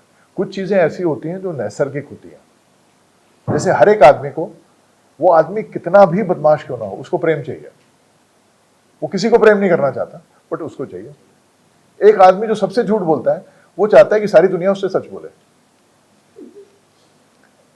ये चीजें ऐसी हैं जो आपको चाहिए। हर एक आदमी चाहता है प्रेम मिले, हर एक आदमी चाहता है सच बोले मुझसे, हर एक आदमी चाहता है मेरे लिए सब लॉयल हो। कोई ऐसा आदमी चाहता है जो मेरे लिए लॉयल ना हो? हर एक आदमी चाहता है मेरे साथ सब ईमानदार हो, खुद चाहे जितना भी बदमाश ना हो। मतलब वो कुछ भी कर रहा हो, लेकिन वो चाहेगा कि उसके एम्प्लॉइज हमेशा ईमानदार रहे। कितनी खुशी, वाह। सबसे ज्यादा खुशी तो वही आई है ना। तो मैं ये बता रहा हूं कि आप किसी को बेवकूफ नहीं बना सकते। आपको ऐसा लगता है, आप वही हैं जो आपके शब्दों की वैल्यू है। आपको पता है आपका 50% टाइम किस में जाता है? मैं बताऊं? जब भी कोई आपसे बोलता है तो आपका दिमाग चलता रहता है कि इसमें से कितना सच मानूं। कोई भी बोलता है, टैक्सी वाले को फोन करते हैं, भैया आ जाना, वो बोलता है मैं आ रहा हूं, 10 मिनट में आ रहा हूं। अब आप सोचते हो 10 मानो इसको, 8 मानो, 4 मानो, तो आपका 50% एनर्जी इसमें जाती है गेज करने में कि भैया इसको कितना सच मानो। अच्छा इस बार इसने ऐसा बोला ना, अगली बार से इसकी बात 40% डिस्काउंट है, तीसरी बार से 20% पे लूंगा इसको। ये चलती है लाइफ, आपका सारा टाइम इसमें जाता है। अब आप सोचो कि सपोज आपने ये किया कि मैं जो बोलता हूं वो करता हूं, तो कम से कम आपके बारे में तो मामला खत्म हो गया। आपने उसको कितना रिलीफ दिया आपको पता नहीं है। और फिर आपका एक रिश्ता बनता है जिसमें आपके पास वो लोग आना शुरू करते हैं जिनकी बात की कुछ वैल्यू है। और बाय द वे उन्हीं लोगों की वैल्यू है जिनकी लाइफ की, जिनकी बात की कुछ वैल्यू है। तो ये सेशन ना 10 घंटे चल सकता है, लेकिन इसको हम यहीं समाप्त करते हैं। लेकिन समाप्त करने से पहले हम लोग कुछ बातचीत करते हैं। मैंने आपको इतनी सारी चीज़ें बताई, अब आप लोग ये बताइए कि 4 PM से हम कैसे इसको बढ़ा सकते हैं, इसको हम क्या कर सकते हैं जिससे message of goodness start trickling to everybody, लोग सोचना शुरू करें। और कुछ नहीं तो वो यही सोचें कि चलो मैंने आज क्या गुडनेस का काम किया। मैं बहुत लोगों से पूछता हूँ, बहुत सक्सेसफुल लोगों से पूछता हूँ कि आप बताओ ना, आपने लास्ट भलाई का काम कब किया था, आपने कब किसी को सड़क पार कराई, चलो यही बता दो, है ना। नहीं, आपकी बात तो, आप तो बहुत खुशनसीब हो, बट मैं बोल रहा हूँ कि लोगों को याद ही नहीं आता कि उन्होंने लास्ट भलाई का काम कब किया। और डिफरेंशिएशन इतना होता है, अपने बच्चों को वो पिज्जा जो है ना 600 रुपए का ठूस ठूस के खिलाते हैं, लेकिन मजाल है एक दिन मेड को पिज्जा मंगा के दे दें जिसके बच्चे आराम से खाएंगे। तो हमारा डिफरेंस, हमारे बच्चे को हो जाए तो हम तुरंत उसको हॉस्पिटल ले जाना शुरू करते हैं, छींक भी आ जाए, और मेड का बच्चा, इसके बच्चे की रोजी तबीयत खराब होती रहती है। You see the difference. और फिर आप कहते हो मैं आदमी हूं, कैसे हो सकता है यार, आप तो ब्लाइंड हो, आप तो इमोशनलेस हो, आपके इमोशन एक ही डायरेक्शन में काम करते हैं, तो कैसे बोल सकते हो। सपोज आपको एक ही डायरेक्शन में दिखाई देना शुरू करे तो आप बोल लोगे कि आपकी आंखें ठीक है, बोलोगे क्या? नहीं बोलोगे ना, वो तो जिधर देखोगे उधर दिखाई देना चाहिए। लेकिन सेंसिटिविटी एक ही डायरेक्शन में कैसे हो सकती है? फिर आप बोलते हो मैं सेंसिटिव हूं, ऑफ कोर्स सेंसिटिव हो अपने लिए, तो उसकी क्या वैल्यू है? तो आपके रहने की वैल्यू इतनी है कि आपके जाने के बाद लोग कहें कि यार आदमी की कुछ वैल्यू थी। अच्छा, आप दुनिया में कुछ भी करते हो, आप इतने लोगों को मिलते हो, बड़े बड़े सक्सेसफुल लोग होते हैं, बड़े बड़े पैसे वाले लोग होते हैं, फिर वो एक दिन चले जाते हैं, तो आप बहुत सोचते रहते हो, तो आपके दिमाग से क्या निकलता है? एक ही चीज निकलती है, यार ये भला आदमी था, ये भला आदमी नहीं था। इतना ही है ना, इससे ज्यादा कुछ है क्या? इतने में ही सिमट जाता है। तो अगर आपकी पहचान वही होने वाली है तो आप उसको क्यों नहीं लेते? सफलता जो है वो आपको एप्रिसिएशन दे सकती है, आपको एनवियसनेस दे सकती है, जेलसी दे सकती है, लेकिन आपको रिस्पेक्ट मिलता है ह्यूमन क्वालिटीज के लिए, आदर मिलता है ह्यूमन क्वालिटीज के लिए, और जिसको आप आदर करते हो वही ग्रेट बन सकता है। तो इसलिए सक्सेसफुल बहुत लोग हो सकते हैं, ग्रेट लोग कम होते हैं। जब आप ग्रेट का नाम सोचते हो तो आपको फिर वो महात्मा गांधी, नेल्सन मंडेला, इसी तरह के लोग याद आते हैं। आपको कोई याद नहीं आता कि 4 साल पहले या 40 साल पहले किसके पास ज्यादा पैसे थे, क्योंकि वो लोग सक्सेसफुल थे। जो आपका रिस्पेक्ट जाता है वो ह्यूमन क्वालिटीज के लिए जाता है, और जो चीज आपके दिमाग में टिकती है वो रिस्पेक्ट ही टिकता है। तो ये बिलीफ का एक सिस्टम है। पुराने जमाने में लोग कहते थे, और जो जिस तरह से चीजें चलती थी कि एक राजा होता था और प्रजा होती थी। सवाल ये है कि लेकिन राजा जो था वो डिसीजन कैसे लेता था? एक राजगुरु होता था, जो राजगुरु कहता था वो राजा करता था, और उसकी रिस्पॉन्सिबिलिटी होती थी। राजगुरु इतना पावरफुल होता था कि राजा को हटा सकता था, और राजगुरु की इतनी कॉन्शियस होती थी कि वो वही करता था जो प्रजा के हित में होता था। इसलिए सिस्टम चलता था। तो हमको ये देखना है कि क्या हम वो अपने अंदर वापस ला सकते हैं। बताइए, उसका सबसे ज्यादा आप नहीं है, बताइए। सबसे ज्यादा ज्ञान आपने हासिल किया तो आप ही बताइए। सर पूछें एक सवाल, अगली बार पूछेंगे। तो चलिए हम इस बात पे अभी वापस आते हैं। तो अल्टीमेटली बात यह है कि आप, मेरे 2 मैसेज हैं। आप थोड़ा अपने जीवन की तरफ अंदर झांकिए, क्योंकि लोगों के पास, सबके पास समय होता है, लेकिन अपने बारे में सोचने का समय नहीं होता है। अपने बारे में, अपनी सेफ्टी के बारे में सोचने का समय होता है, अपने जीवन के बारे में सोचने का समय नहीं होता है। और बड़े बड़े लोगों को मिलता हूं मैं, बड़े बड़े लोगों को जानता हूं, वो बाहर की चीजें बहुत जानते हैं, लेकिन अंदर की चीजों के बारे में उनका कोई लेना देना नहीं है। ठीक है, वो इस बात से गर्व अनुभव करते हैं कि हमारे पास कितना है, वो इस बात से उनको पता भी नहीं होता कि मेरी लाइफ कितनी है। अभी लोगों को कंफ्यूजन रहेगा कि इनको शुरुआत कैसे करनी है, सबके दिमाग में कंफ्यूजन है। यही मैं कंफ्यूजन आपके पास छोड़ना चाहता हूँ कि इसके बारे में आप सोचें। मेल आईडी भैया के नोट कर लेना, तो सब में सब सर कह दिए सबको मेल करना है, समझ गए ना। अब आप सबको लोग ये भेजना है। सोचिए सबको कि अगर आप लोग इस मूवमेंट में शामिल हैं कि हमको दुनिया बदलनी है, तो आप इसमें क्या कर सकते हैं? आप याद रखिए आपके पास 32 करोड़ व्यू है ना, बताया आपने। हाँ 32 करोड़ व्यू, 28 करोड़। अब ये अगर सब कुछ बना तीन महीने में, 4 महीने में, 6 महीने में ये 100 करोड़ व्यू तक पहुंचने वाला है। ठीक है, तो और मुझे इसमें शक नहीं है कि अगर आप डिसाइड कर लो कि आपका चैनल दुनिया का सबसे ज्यादा देखने वाला यूट्यूब चैनल बनने वाला है, तो ये बनेगा, प्रोवाइडेड कि आप डिसाइड करो। ठीक है, तो आप समझिए कि आपके पास जब आप डिसाइड करोगे तो आपके सोचने का प्लेटफॉर्म चेंज हो जाएगा। ठीक बात। ठीक है, तो हम ये नहीं बोल रहे कि हमको एक कम्युनिटी बदलनी है, एक कॉलेज बदलना है, नहीं, हमको दुनिया बदलनी है। तो अब आप लोग सोचिए कि जो आपके पास सामर्थ्य है, जो आपके पास सोच है, जो आपके पास दिमाग है, जो आपके पास एक्सपर्टीज है, जो आपके पास चैनल है, जो आपके पास लोग हैं, उसमें हम इस मैसेज को कैसे बढ़ा सकते हैं और कैसे आगे ले जा सकते हैं। कई बार क्या होता है ना, हम लोगों के अंदर एक छोटी सी हीन भावना होती है। मैं इसलिए बता रहा हूं, मेरे अंदर थी। मुझे लगता था यार मैं हिंदी मीडियम से आया हूं, मैं क्या करूंगा, है ना। तो लोग मुझे बोलते थे अरे तुम क्या करोगे प्राइवेट सेक्टर में, तो मुझे लगा नहीं, मुझे यही करना है। फिर लोगों ने बताया चलो प्राइवेट सेक्टर में तो ठीक है, मल्टीनेशनल कंपनी में तो तुम जा नहीं सकते। हमने बोला हमको यही करना है। फिर मैं बोला चलो मल्टीनेशनल में चले भी गए तो कभी सीईओ तो बनोगे नहीं। हमने बोला हमको यही करना है। तो I became the first youngest CEO of a multinational company in India. अच्छा, कितने साल में बने थे आप? I was at that time 36 years, but it was a large company. दुनिया की तीसरी सबसे बड़ी कंपनी थी वो। और मैं कहाँ से पढ़ के आया? चकिया से, गधैया गोल से मैंने पढ़ा।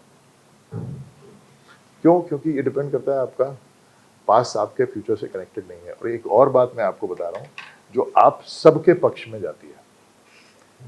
ऊंचे पेड़ कहां मिलते हैं? जंगल में। नर्सरी में क्या होता है? पौधे होते हैं। तो आप लोग बहुत भाग्यवान हो कि आप सब जंगल से निकल के आए हो। जो छत पे लगे हुए गमलों में जो पौधे होते हैं वो पौधे ही बन पाते हैं, कभी पेड़ नहीं बनते हैं। हालांकि लगते बहुत खूबसूरत हैं, कलर भी बहुत अच्छा होता है, पेड़ नहीं बनते हैं। तो आप सब चूंकि जंगल से आए हो तो आपके पास ऊंचा पेड़ बनने की क्षमता है। और ये सबसे बड़ी आपके ऊपर एक भगवान का आशीर्वाद है कि आपने वो स्पेक्ट्रम देखा है। आपको पता है कि कोई भी व्यक्ति जो यहां पर पैदा हुआ है वो यहां नहीं देख सकता। अपने लेवल से नीचे जाके किसी का एक्सपीरियंस नहीं होता है, उसके लिए आपको बहुत मेहनत करनी पड़ती है। अपने से ऊपर का एक्सपीरियंस आपको नेचुरली आता है, लेकिन अगर आप नीचे से आ रहे हैं तो आपको पूरा स्पेक्ट्रम दिखाई देता है। इसीलिए दुनिया में जितने भी लोग ऊपर गए हैं वो ज्यादातर लोग 90% नीचे से आए हैं। आप कोई भी फील्ड निकाल के देख लो, सारे लोअर मिडिल क्लास से लोग आए हैं जिन्होंने ऊपर गए। ये पहली पहचान है। किसी को भी देख लो, अच्छे डॉक्टर को देख लो, सिंगर को देख लो, एक्टर को देख लो, एक्ट्रेस को देख लो। ये छोटे छोटे बाकी जो नर्सरी हैं इनको भूल जाओ, है ना। आप कुछ भी देख लीजिए। आयुष तुम लोग आप ओलंपिक्स में देख लो, क्रिकेट में देख लो, गेम्स में देख लो, साइंटिस्ट में देख लो, डॉक्टर्स में देख लो। So everybody who has become tall has come from jungle. तो आप जितने भी लोग हैं, आप सब लोग बहुत।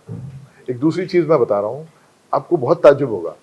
दुनिया के जो सबसे बड़े बिजनेस हैं वो उन लोगों ने बनाए हैं जो बहुत ज्यादा फॉर्मली एजुकेटेड नहीं है। बिल गेट्स लगा लो, इंडिया में तो बहुत है, अडानी है, अंबानी है, बहुत सारे लोग हैं। ऐसा क्यों है? कभी सोचा आपने? इसके दो पक्ष हैं। पहला पक्ष यह है कि इनके अंदर सीखने की क्षमता बहुत असीमित है। लेकिन सबसे बड़ी बात क्या है कि कभी कभी आप जो पढ़ते हैं वो आपको सीमित कर देता है। आपने क्या पढ़ाई की हुई है? सर 3 सब्जेक्ट में पोस्ट ग्रेजुएशन है, अप्लाइड स्टैटिस्टिक्स, अप्लाइड इकोनॉमिक्स और जर्नलिज्म। आपको किसी ने मना किया कि आप मेडिकल की किताब नहीं पढ़ सकते? लेकिन आपने डिसाइड कर रखा है कि मेरी फील्ड ये है। सर पढ़ाई की थी सर। एग्जैक्टली। तो जिसने पढ़ाई नहीं की उसकी कुछ भी कर सकता है, वो अनलिमिटेड चीजें कर सकता है, क्योंकि उसके पास बाउंड्री नहीं नहीं है। इसीलिए दुनिया के सबसे बड़े बिजनेस उन लोगों ने खड़े किए हैं जिनके पास बाउंड्री नहीं नहीं है। सर विश्वनाथ सक्सेना की लाइनें हैं मेरी सबसे फेवरेट। वो जंगल को इसलिए प्यार करता था क्योंकि उसको बाड़े से घेरा ना जा सके। बाउंड्री नहीं जिंदगी में। ठीक है, तो ये जो पढ़ाई है ये शुरुआत तो इसलिए की जाती है कि आपका डेवलपमेंट करे, लेकिन आप उसको अपना कवच बना के वहां बैठ जाते हैं। एक्सप्लोर नहीं कर पाते।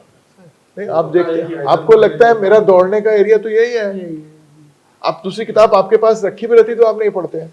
आप कहते हो इससे मेरा क्या लेना देना। ये आप डिसाइड करते हो, किताब नहीं बोल रही कि मेरा तुम्हारा लेना देना नहीं है, आप डिसाइड करते हो। तो थोड़ा सा ओपन हुई है। सर वो लॉज दे करके वो मेंटालिटी डिसाइड कर देते हैं, जैसे होम्स लॉ दे दिया, हाइजेनबर्ग प्रिंसिपल। एग्जैक्टली। कि ये तो प्रिंसिपल पहले दे दिए जा चुके हैं, वो आज भी तो मैं इसीलिए आया हूँ आज कि आपका थोड़ा सा माइंड सेट थोड़ा चेंज कर दें। माइंड सेट चेंज हो जाएगा तो सब कुछ चेंज हो जाएगा। अच्छा बिल्कुल ईमानदारी से बताना, सर की बात किसी को खराब लगी? नहीं लगी? आप ऐसा क्वेश्चन नहीं लगी यार, एक भी हाथ नहीं उठा। वो भी मेरे सामने पूछ रहे हो। एक ही आदमी उठा, एक ही आदमी उठा। कम से कम मेरे जाने का तो इंतजार करो। मतलब कोई भी बात नहीं, हाथ ही नहीं उठा, मुझे लगा शायद कुछ। हाँ, लेकिन ये है कि आप लोग क्यों बहुत इतने गमगीन हो गए? क्यों आप लोग बहुत संजीदा रहे, आप लोग बहुत गंभीर होकर बैठे? गंभीर बैठे रहे। ये प्लस पॉइंट है या इनके माइनस पॉइंट है सर? ये गंभीर ये होकर दोनों हो सकते हैं, क्योंकि मैं इनको ज्यादा जानता नहीं हूँ। लेकिन मुझसे किसी ने एक बार पूछा था कि हमको जरा कोई चुटकुला सुनाओ जब मैं जाता था। तो मैं आपको एक चुटकुला सुनाता हूँ, और वो दुनिया की शॉर्टेस्ट स्टोरी है। एक आदमी ने दूसरे आदमी से पूछा, क्या तुम भूतों में विश्वास करते हो? उस आदमी ने कहा नहीं, और गायब हो गया।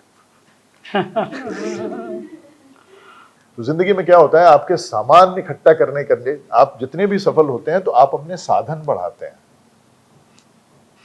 साधन जो बढ़ाते हैं उसको एंजॉय नहीं करते हैं।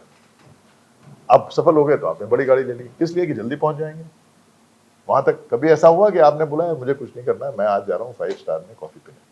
आप करते हो, बट 99% लोग नहीं करते हैं। वो 5 स्टार में तभी जाते हैं जब किसी से मीटिंग करनी होती है।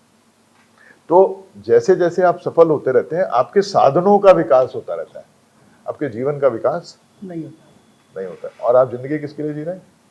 जीवन के लिए, अपने लिए। जीवन के लिए। तो जिस चीज के लिए आप सबसे बड़ा कर रहे हैं वो चीज सबसे पीछे है, उसके लिए आपके पास समय नहीं है। नहीं। साधनों के लिए बहुत समय है आपके पास, जो आपका सारा ध्यान उसमें हो गया। अब आपने क्या किया? साधन बढ़ाने शुरू किए जीवन में। किस लिए? कि आपको किसी ने आपको बताया कि बहुत पैसे हो जाएंगे ना, बड़ी खुशी मिलेगी। आपने कमाना शुरू कर दिया, कमाते कमाते कमाते फिर लगा कि और आएगी तो और खुशी हो। अब आप हो गए 70 साल के, अब आपको लगा इतने पैसे हो गए, अब इसको मैं खुशी में कन्वर्ट कर लूं। तो आप पहुंच गए लेके भैया इसको कन्वर्ट करो। उन्होंने बोला ये तो नॉन कन्वर्टेबल है, ये तो कन्वर्ट होती नहीं, पैसे से खुशी मिलती है। तब आपको लगा यार मैं जिंदगी भर करता रहा। आप जिंदगी में शुरू से आप किस लिए काम कर रहे हैं? खुशी के लिए। उसका नीचे के पहलू भी हैं, सुख शांति आनंद, ये 3 वर्ड आते हैं हिंदुओं में। पूरे पूरे समाज में यही वर्ड है ना, सुख शांति आनंद। अब आप सोचिए कि आपने 5 साल 10 साल 15 साल 20 साल 50 साल काम किया, लेकिन ये तो बढ़ ही नहीं रहे। पैसे बढ़ रहे हैं, है ना, घर बढ़ रहा है, गाड़ी बढ़ रही है, लेकिन ये सुख शांति आनंद ये कहाँ है जिसके लिए आप काम कर रहे हैं? होना तो ऐसा चाहिए कि जैसे जैसे आप काम करते रहें, आपको हर साल इंक्रीमेंट मिलता है ना। आपको हो सकता है 2 बार भी देते हो साल में, तो वो आपका एक अप्रिसिएशन होता है। आपको लगता है कि हाँ आप जो कर रहे हो उसका फल मिल रहा है। तो आप जो भी काम कर रहे हो वो खुशी के लिए कर रहे हो। तो आप साल में देखोगे ना, भाई मेरी खुशी पिछले बार इतनी थी, अभी मेरी खुशी बढ़ गई, बढ़ रही है क्या? तो जब आप धीरे धीरे बढ़ती रहेगी, तो जब आप 70 80 90 साल में दुनिया से जाएंगे तो बहुत खुश होकर जाना चाहिए, क्योंकि जिंदगी भर तो आप यही करते रहे, आप इसी के लिए काम कर रहे थे, लेकिन जाते हैं आप रोते रोते हैं। इसका मतलब क्या है? आप एक ऐसी करेंसी इकट्ठी कर रहे हैं कि आपको पता ही नहीं है कन्वर्ट होती है कि नहीं होती है। तो जीवन का दूसरा रूल ये है, हर साल कम से कम आप देखो कि जो आप कमा रहे हो वो कन्वर्ट हो रहा है कि नहीं लाइफ में, आपकी खुशी में कन्वर्ट हो रहा है कि नहीं हो रहा है जिसके लिए आप काम कर रहे हो। और अगर नहीं हो रहा है तो आप कुछ गलत कर रहे हो। मैं एक कॉन्फ्रेंस में गया तो उसमें संजय जी ये एक मैन्युफैक्चरर की कॉन्फ्रेंस थी जिसमें कुछ क्वालिटी अवार्ड्स देते हैं हम लोग। तो उसमें करीब 300 350 लोग थे और सारे लोग या तो चीफ एग्जीक्यूटिव थे, प्रेसिडेंट थे, है ना, चेयरमैन थे। तो वो मेरा सेशन था, लास्ट सेशन था। तो कुछ बात करने के बाद मैंने उनसे पूछा कि आप सबको अपनी अपनी कंपनी का विजन और मिशन मालूम है? तो विजन वो होता है कि आपको कहाँ पहुंचना है, मिशन होता है कि आपको कैसे पहुंचना है। तो नेचुरली इन्हीं सब लोगों ने बनाए भी थे, इन्होंने सबने हाथ खड़ा किया, हाँ जी मालूम है। तो मैंने बोला भाई कितने लोगों को वर्बेटिम मालूम है, मतलब शब्दशः मालूम? तो करीब 70% लोगों ने हाथ खड़ा किया कि हाँ हमको शब्द बाई शब्द मालूम। तो फिर मैंने पूछा कि कितने लोग ऐसी कंपनी में काम करना चाहते हैं जिसका कोई विजन मिशन नहीं हो। नहीं, जीरो। कोई बात नहीं। कितने लोग कम से कम 1 साल ऐसी कंपनी में काम करना चाहते हैं जिसका विजन मिशन नहीं, जीरो। ऐसे चलिए छोड़िए, आप में से कितने लोग ऐसी कंपनी में काम करना चाहते हैं 1 महीने जिसका विजन मिशन नहीं, जीरो। फिर मैंने बोला आप में से कितने लोगों ने अपनी लाइफ का विजन और मिशन लिखा हुआ है? जीरो। आप अपने जीवन के कुछ घंटे उस कंपनी को देना नहीं चाहते हैं जिसको पता नहीं है कहां जाना है और कैसे जाना है, और आपकी लाइफ, उसका कोई भरोसा नहीं। आपको अपनी कंपनी का विजन मिशन लिखने के लिए बहुत टाइम लगता है, महीनों आपको समय निकलता है, और आपकी लाइफ में पता नहीं कहां जाना है, क्यों जाना है। तो ऐसा लगता है कि हम सुबह एक बक्सा लेते हैं, बक्से में हम कुछ कपड़े भरते हैं, कुछ जूते भरते हैं, कुछ सामान भरते हैं, क्योंकि हमको पता नहीं है, हमको कश्मीर भी जाना पड़ सकता है, हमको राजस्थान भी जाना पड़ सकता है, हमको कहीं और भी जाना पड़ सकता है। तो हम सारा कपड़ा रख लेते हैं उसके बाद उसको सिर पे रखते हैं और गाड़ी में बैठ जाते हैं। गाड़ी दिन भर चलती है, शाम को लेके आते हैं और फिर उतार के रखते हैं। घर वाले कहते हैं बहुत थक गए होंगे, हम भी बोलते हैं हाँ बहुत थक गए होंगे। अगले दिन फिर उठा के चल पड़ते हैं, क्योंकि आपको पता ही नहीं कहाँ जाना है, इसलिए सब कुछ लेके आप साथ चल रहे हो। पर सपोज आप डिसाइड करो कि आप गोवा जाने वाले हो, तो आप क्या करोगे? ऊनी कपड़े तो बाहर फेंक दोगे, वो बूट शूट बाहर फेंक दोगे, तो कम से कम हल्के हो जाओगे ना। तो लाइफ में ये जरूर पता होना चाहिए कि आपका विजन क्या है और मिशन क्या है, आपको जाना कहाँ है।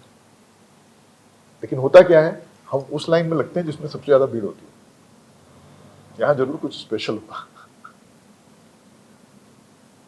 तो अपने काम के बारे में सोचिए, अपने सब कुछ सोचिए, लेकिन अपने जीवन के बारे में थोड़ा सोचिए, क्योंकि आप जो कुछ भी कर रहे हैं वो जीवन के लिए कर रहे हैं, और अगर आपको उसका एहसास नहीं है तो फिर आप कुछ मिस कर रहे हैं।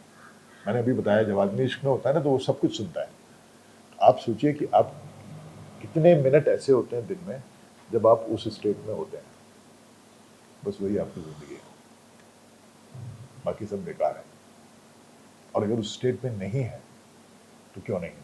जब आप अपनी जिंदगी का विजन मिशन लिखेंगे तो आप फिर उसी रास्ते में जाएंगे। सपोज आपको यहाँ से गोवा जाना है तो आप उन्हीं शहरों से क्रॉस होंगे ना जो गोवा वाले में। आप झारखंड तो नहीं चले जाओगे, बट लाइफ में ऐसे ही होता है। आप कहीं सोचोगे कि मेरा विजन गोवा है, चल पड़ते हो कलकत्ता की तरफ। जब बहुत आगे पहुंच जाते हो तो लगता है यार हम कहाँ पहुंच गए, यहाँ तो आने ही नहीं था हमको। तो 99% लोग 50 साल में, 60 साल में, 70 साल में ऐसी जगह पहुंचते हैं जहां उनको जाना नहीं था, इसीलिए वो खुश नहीं हो सकते। खुश कैसे हो गए? आपको जहां जाना है वहां पहुंच जाओगे तो ठीक है। भाई सफलता की परिभाषा क्या होती है? आपने कभी सोचा है सफलता की परिभाषा क्या होती है? सफलता की बड़ी सिंपल सी परिभाषा है, जो आप चाहो वो कर लो तो आप सफल। एक बार मेरे गुरुजी स्वामी सुबोधानंद जी, उन्होंने मुझसे पूछा कि रवि सफलता की परिभाषा क्या होती है? मैंने बोला स्वामी जी जो चाहो वो कर लो तो सफल। इसका मतलब उन्होंने बोला किसी को गोली मारना चाहो मार दो, सफल है। तो मैंने बोला नहीं, ऐसा तो नहीं होना चाहिए। तो उन्होंने बोला जो करना चाहो वो कर लो और वो निषिद्ध ना हो तो आप सफल हो। लेकिन सफलता से कुछ होता नहीं। आपको ये देखना है कि वृहद सफलता क्या होती है। वो सफलता जो चाहो आप कर लो, लेकिन साथ में काम करने वालों में सबको ये एहसास हो कि वो भी सफल है, उसको वृहद सफलता बोलते हैं। तो पहली बात तो ये कि 4 PM में मैं वो वृहद सफलता देखता हूं, इसलिए आप सब लोग जो है बधाई के पात्र हैं। तो आप जो भी कर रहे हो, अच्छी बात की आप वो देखो कि आप उसमें किसके लिए कर रहे हो। अब हम गुडनेस पे वापस आते हैं। तो गुडनेस जब आप इंग्लिश में देखोगे तो उसमें यह है to do something for somebody without expecting anything in return. किसी के लिए कुछ करना इस तरह से कि आप उससे कुछ भी बदले में रिटर्न ना करो, इसको गुडनेस कहते हैं। बट जब आप हिंदी में जाओगे तो इसका जो वृहद शब्द है वो अच्छाई है। अच्छाई जो है उसमें भलाई होती है। भलाई में अच्छाई हो ये निश्चित नहीं है। तो अच्छाई जो है वो पूरा कंडक्ट है। और जब आप इसकी तह में जाओगे तो हमारे शास्त्रों में, गीता में खासकर ये लिखा हुआ है कि अच्छाई क्यों करनी चाहिए। उसमें अगर आप जाओगे अध्याय 3 में तो उसमें लिखा हुआ है कि हे मनुष्यों, तुम सृष्टि के कल्याण के लिए काम करो तो तुम्हारा अपने आप कल्याण होगा। सृष्टि में सब आ जाता है। तो जब आप दूसरों के कल्याण की कामना लेकर के कुछ काम करते हैं तो आपका कल्याण होना ही होना है। आप कभी भी ऑफिस में देखिए, वो व्यक्ति जो सबको सफल बनाना चाहता है वो हमेशा सफल होगा, और जो व्यक्ति सिर्फ खुद को सफल बनाना चाहता है वो जरूरी नहीं है कि सफल हो जाए। ये बहुत मार्केट। मैंने कुछ कंपनीज में इसको शुरू किया था कि आपका काम सिर्फ ये नहीं कि अपना टारगेट अचीव करना है, आपके पास 3 लोग और हैं और इसके बेसिस पे आपका इवैल्यूएशन होगा कि आपने उन तीनों लोगों को सफल बनाया या नहीं बनाया। तो इसमें क्या हुआ, पूरी कंपनी फिर जुड़ जाती है, सब एक दूसरे को सफल बनाने की कोशिश करते हैं और कंपनी अपने आप सफल हो जाती है। हर एक कंपनी में जो उसका दरबान होता है वो चाहता है कंपनी सफल हो, जो काम करने वाला होता है वो चाहता है कंपनी सफल हो, जो मैनेजर है वो चाहता है कंपनी सफल हो, और मालिक तो चाहता है कंपनी सफल हो। तो अगर सारी कंपनी में ये सब लोग चाहते हैं तो कंपनी फेल क्यों होती है? सबका तो बैलेंस है ना, सब सिंक्रोनाइज, तो कंपनी फेल क्यों होती है? सिर्फ एक वजह है, वो एक दूसरे को सफल करना नहीं चाहते और इसीलिए कंपनी बैठ जाती है। सब चाहते हैं कंपनी सफल हो, लेकिन एक दूसरे को सफल नहीं करना चाहते हैं, इसलिए कंपनी बैठ जाती है। और यही हाल परिवार में होता है। तो जैसा आप सोचेंगे वैसा रहेगा, अल्टीमेटली वैसा ही होगा। चलिए अब इसको वापस लाते हैं। तो हम लोग गुडनेस की बात कर रहे थे, तो ये हमारा अभियान है। तो हमने पहले कुछ और प्रयास किए। वो प्रयास ये किया कि अगर आपको एनवायरनमेंट को बचाना है तो आप 2 काम करते हैं। पहला काम कि बड़े पेड़ों को कटने नहीं देना और छोटों को मरने नहीं देना है। तो हमको लगा कि भलाई के काम में बहुत सारे लोग ऐसे हैं जो भलाई का काम कर रहे हैं, लेकिन उनको परिवार से, दोस्तों से बहुत मदद नहीं मिलती है। क्योंकि हम सब चाहते हैं कि एनजीओ में बड़े अच्छे लोग हों, लेकिन हम ना हो, हमारे बच्चे ना हो, वो किसी और के बच्चे हों। ये हमारे, मैं एक बार बोला भी था और मैं आप सबको भी बताना चाहता हूँ कि मैच्योरिटी की परिभाषा जो हमको बताई गई है वो सब गलत है। हमको बताते हैं मैच्योरिटी की परिभाषा ये है कि जैसे जैसे उम्र बढ़ रही है आप मैच्योर हो रहे हैं। ये मैच्योरिटी की परिभाषा नहीं है। मैच्योरिटी की परिभाषा है कि जो, ये मेरी परिभाषा है, कि जो आप अपने बारे में सोचते हैं और जो दूसरे के बारे में सोचते हैं उसका अंतर जितना कम होगा उतने ही आप मैच्योर हैं, अन्यथा आप मैच्योर नहीं। एक बच्चा है 2 साल का, उसको आपने गाड़ी दी, वो गाड़ी किसी और से शेयर करना नहीं चाहता है, तो आप उसको क्या बोलते हैं? नहीं नहीं, अरे बेटा शेयर करो इसको, देखो शेयर करना अच्छी बात होती है। तो वो बेचारा शेयर कर देता है। फिर वो धीरे धीरे बड़ा होने लगता है, उसको लगता है अरे ये तो मुझे बुद्धू बना रहे हैं, ये बोलते हैं मेरी गाड़ी शेयर कर लो, इनकी गाड़ी तो ये शेयर नहीं करते कभी। तो उसके दिमाग में क्या आता है? चीजों को तब तक शेयर करो जब तक उनका साइज छोटा हो और वैल्यू कम हो। जब उनकी वैल्यू और साइज बड़ा हो जाए तो शेयर मत करो। तो वो बच्चा है जो अपनी कार शेयर नहीं करना चाहता है, और यहाँ पर 60-70 साल का आदमी है जो अपनी कार शेयर करना नहीं चाहता है। तो मैच्योरिटी कहाँ है? किस चीज की मैच्योरिटी होगी? वो अपनी कार के लिए पॉजिटिव है, ये अपनी कार के लिए पॉजिटिव है। तो उसको मैसेज मिलता है कि जो जब तक इसकी वैल्यू बहुत कम है, सस्ता है तब तक और छोटा है, तब तक शेयर करो, उसके बाद शेयर करना बंद कर दो। तो वैसे ही वो बड़ा हो जाता है। हम उसको बहुत प्यार करते हैं, अपने बच्चे को, सभी करते हैं, और बहुत बार ये डिसअपॉइंटमेंट होता है कि ये तो हमको प्यार करता नहीं। अब इसकी शादी हो गई, अब इसके बच्चे हो गए, हमको देखते हैं। उसका रीजन है, हमने उसको यही सिखाया है। हम उसको बहुत प्यार करते हैं तो उसको ये लगता है, और बाकी सबको नेग्लेक्ट कर सकते हैं, उसको नहीं नेग्लेक्ट करते हैं। तो हम उसको जब बहुत प्यार करते हैं तो उसको ये मैसेज मिलता है, हमेशा अपने बच्चे से प्यार करो, सबसे ज्यादा अपने बच्चे से प्यार करो। फिर वो बड़ा हो जाता है, उसकी शादी हो जाती है। अब पिताजी कहते हैं तुम मुझे प्यार नहीं करे, लेकिन उसने तो ये सीखा है हमेशा अपने बच्चे से ज्यादा, बच्चे से प्यार। तो वो अपने बच्चे से करता है। अब आपको लगता है यार कमाल हो गया, मैंने इतना किया है, मेरी तरफ कर ही नहीं रहा है। आपने जो उसको सिखाया है वो वही कर रहा है। गलती आपकी है, आपको लग रहा है कि आपने कुछ और सिखाया है, आपने सिखाया वो है। तो गुडनेस पे जब हम वापस आते हैं, तो गुडनेस की जो हमने शुरू किया है कि जितने भी लोग जो समाज के लिए काम कर रहे हैं इंडिविजुअल, हमको उनको मरने नहीं देना है। तो हमने उनको चुना, उनको इमोशनली, मॉरली, फाइनेंशियली और ट्रेनिंग देके हमने उनको धीरे धीरे स्टेबलाइज किया, और धीरे धीरे उनकी एक एनजीओ बना दी। जैसे सड़क के किनारे जब पौधे लगते हैं ना, तो एक गार्ड लगता है, उसके अंदर पानी दिया जाता है, धीरे धीरे वो पौधा वो बड़ा हो जाता है, फिर उसका गार्ड निकाल के कहीं और लगा लेते हैं। तो ऐसा ही काम हमने एनजीओ के साथ किया, और करीब 70 एनजीओ हमने बना दी, जिससे भलाई कभी कम ना हो। अब इसके बाद ये हुआ कि इसको जो भी हमने प्रयोग किया, ये प्रयोग बड़ा अच्छा रहा, लेकिन इससे जो भला हुआ वो बहुत कम हुआ। मतलब हम करीब 1 करोड़ लोग तक पहुंच गए, which is not a big deal. 1 crore कम नहीं है। हाँ, कम नहीं है, लेकिन ये हम चाहते हैं कि हमारे विश्व की सबसे बड़ी प्रॉब्लम गुडनेस है, और भारतवर्ष की इवन ज्यादा है। तो जो अच्छाई है वो बेसिकली आपका कंडक्ट है, कि आपका बिहेवियर, आपका कंडक्ट क्या है जिसे अच्छा कहा जा सके। उसका सफलता से कोई लेना देना नहीं है, खासकर जो सफलता आप आजकल डिफाइंड है, उस सफलता से उसका कोई लेना देना नहीं है। तो हमको ये है कि इस पूरे चीज को हम कैसे बदल सकते हैं। हमारे पास एक इंस्टीट्यूशन होता था, संस्थान होता था, जिसका नाम था जॉइंट फैमिलीज, और जिसके पास अभी भी है उसको इस इंस्टीट्यूशन का पता होगा। तो जॉइंट फैमिलीज से वैल्यूज, मूल्य आपके फ्लो होते थे। आपको सोते समय कहानियां सुनाई जाती थी, और उसका एक कारण था, जो आप सोते समय सुनते हैं वो आपके सबकॉन्शियस माइंड में जाके एस्टेब्लिश हो जाता है, और धीरे धीरे वो आपके बिहेवियर में आता है।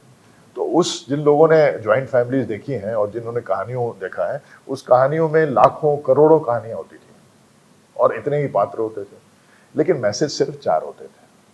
पहला, बुराई की अच्छाई से हमेशा हार होती है, अच्छाई की हमेशा विजय होती है। नंबर 2, अच्छाई या बुराई में चुनना है तो हमेशा अच्छाई चुनो। तीसरा, बड़ों का हमेशा आदर करो,